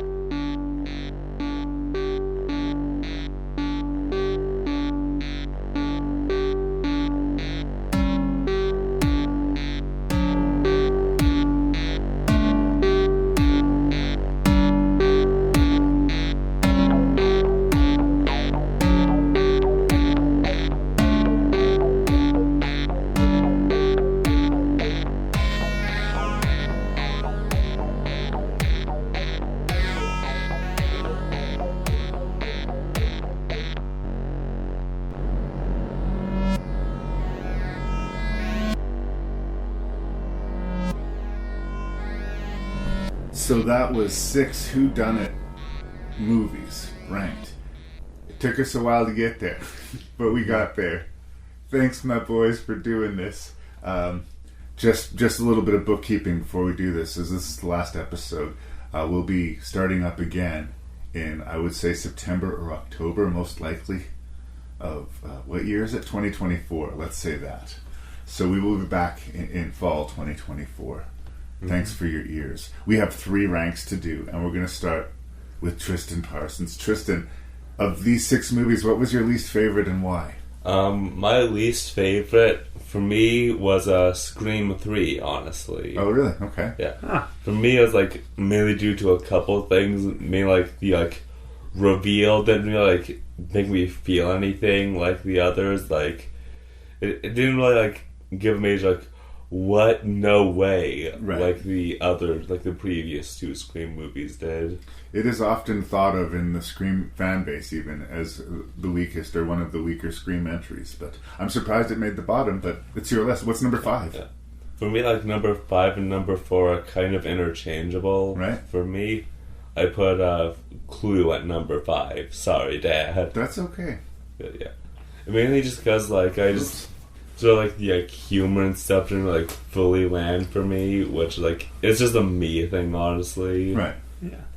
For 4, it's going to be a young Sherlock Holmes. Just like again, so like I feel like it felt bland, honestly. Like yeah. So would it have been a thumbs down review? Did you not like the movie, or was it just like kind of okay? It was kind of okay, right. Which is why it's in the middle. Right. But, yeah. No tears. No tears. I'm okay. Yeah. From up next at number 3 is The Fugitive. I found the sort of like action and sort of like the high stakes of it to be really interesting, but the next 2 are just kind of, well, of course they had to be another level for you. Yeah. At number 2, and Owen, please don't get mad at me. Uh-oh. At number 2, I put Knives Out. Uh-oh. Yeah. Like, it was good, but, like, it's good. It brought me into the murder mystery genre. However, A Haunting in Venice was the one that made me just, like, get taken aback by watching it. Right, you were into that one. Mm-hmm. Yeah. Okay, well that's a super solid list. Yeah. Your list is different than my list, and I suspect it's different than Owen's list. So it doesn't look like anyone's going 6 for 6, but is someone going to go 0 for 6? Owen, what was your least favorite of these 6 whodunit movies, and why? My least favorite, let me reveal my paper. Yeah, it's all legit and written down. Yep. My least favorite was Clue. It was an enjoyable movie, but it did not give me a clear answer. It did not. If I rewatched, I don't think I'd have the same value as the others. And also, I just felt like at certain points it wanted to be a different feel of the movie than it did at the beginning. It basically built up suspense for me, and then cashed it all in 20 minutes in. Then built up expense, then cashed it in 5 minutes, and then it felt interchangeable with the expense it was charging up.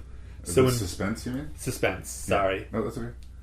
So the biggest thing that was revealed felt less big, and also there were 3 options. Yeah. My 5th option was 5th choice was young Sherlock Holmes. It was creative, which I love. I like when, if you're going to make a show based off of a pre-existing, or a movie based off of a pre-existing thing, to change things. That's the thing I liked about, I don't know why, but with this, I've experienced 3 different Sherlock Holmeses. Right. And I like how each of them are different by a lot. In this one, they're kids in a boarding school, or whatever the British people call it. It's a college. Folk. Yeah, it's a university. It's a college for 15-year-old boys. Yeah. Okay, what made the 4th position then? 4th position, Scream 3. Same points Tristan made. But I did like it more than him.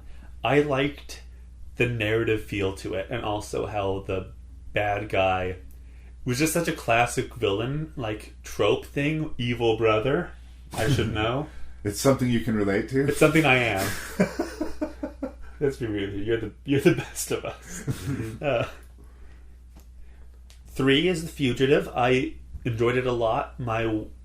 It does stop. I feel like it stops being a mystery at some points when the action builds up, but it does have a lot of rewatchability because there are action scenes where you can see that the main character, you see so much of the main character's personality through his actions, which is something I love to see. Right.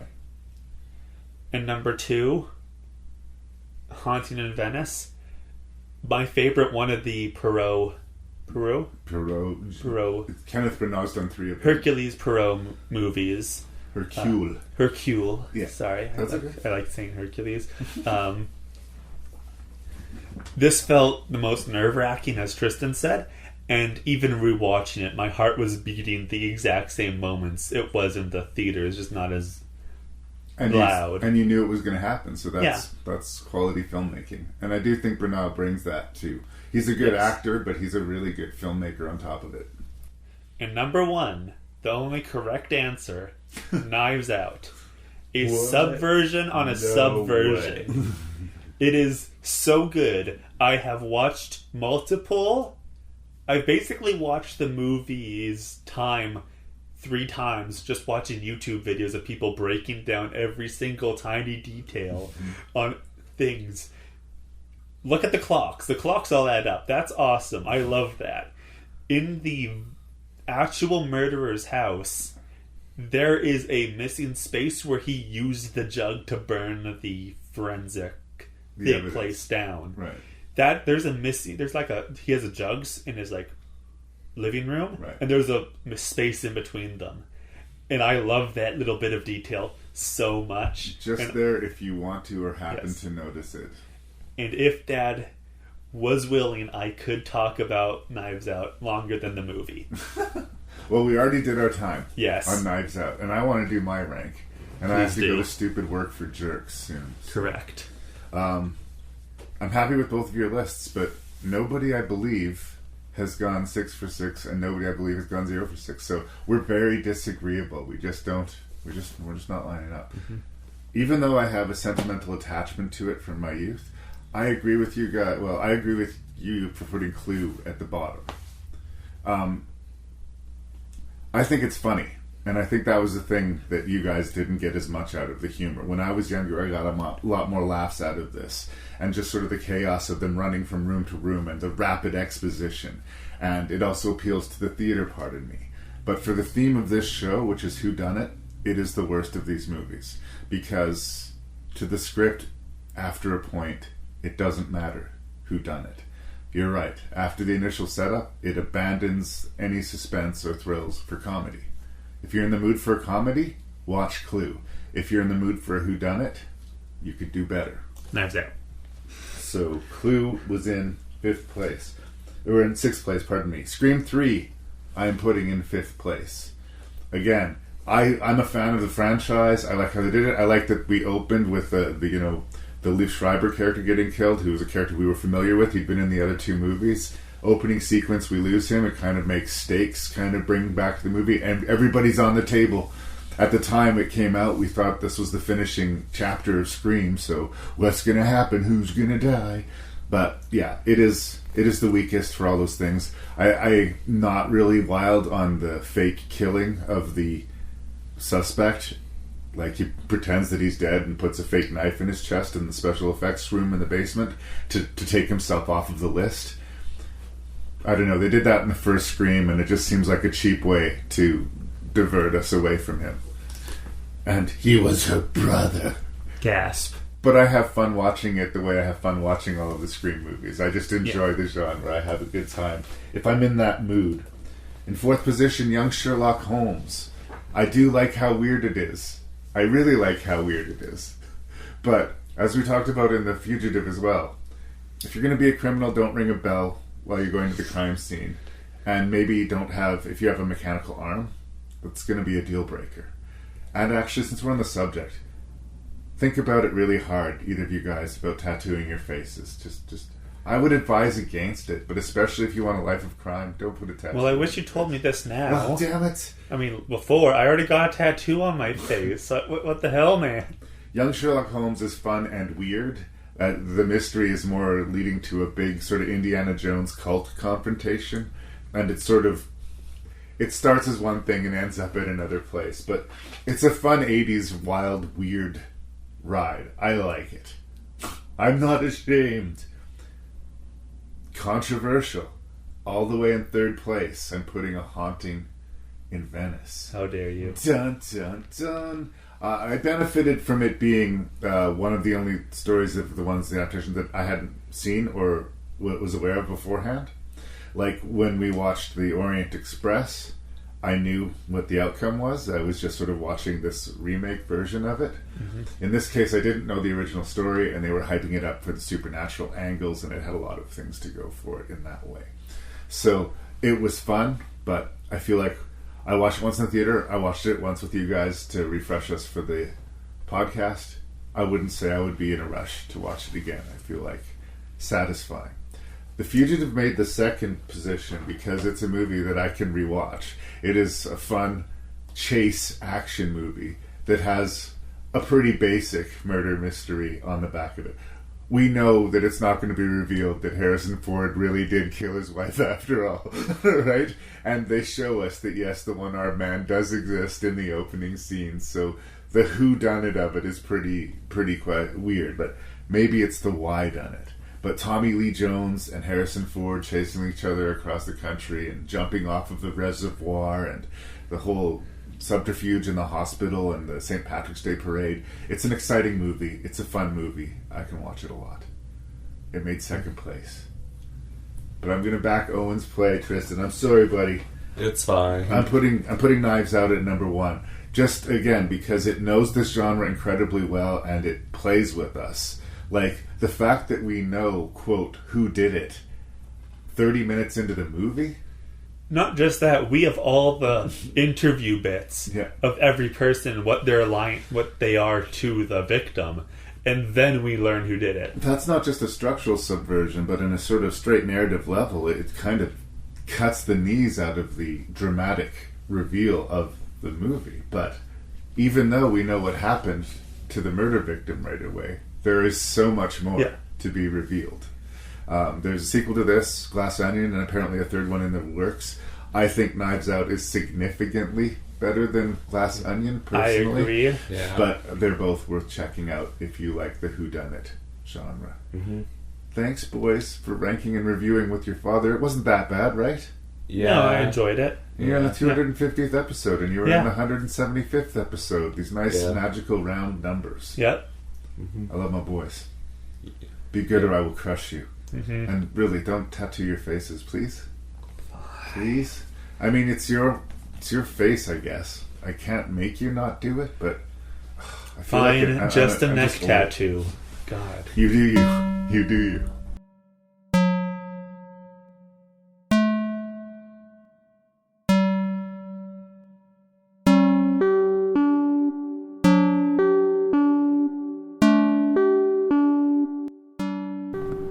And so it was. Season 10 is in the rearview mirror. Episode 250 is in the rearview mirror. I sure do love those boys. Thanks to Owen and Tristan for the time and effort they put into that. They put up with a lot of crap from their old man, but that's their unfortunate, unlucky lot. So I had a good time with it. I hope you guys did too. Please send your feedback to ranknreview@gmail.com. Visit the website at ranknreview.ca, and like I said, the entire podcast got reset about 10 or 15 episodes ago, so my presence kind of vanished online. So I would really appreciate likes, subscriptions, positive reviews on whatever service you do. Please, since I'm going silent for a while especially, anyway, we could spread the word on Rank and Review. It would be great for me.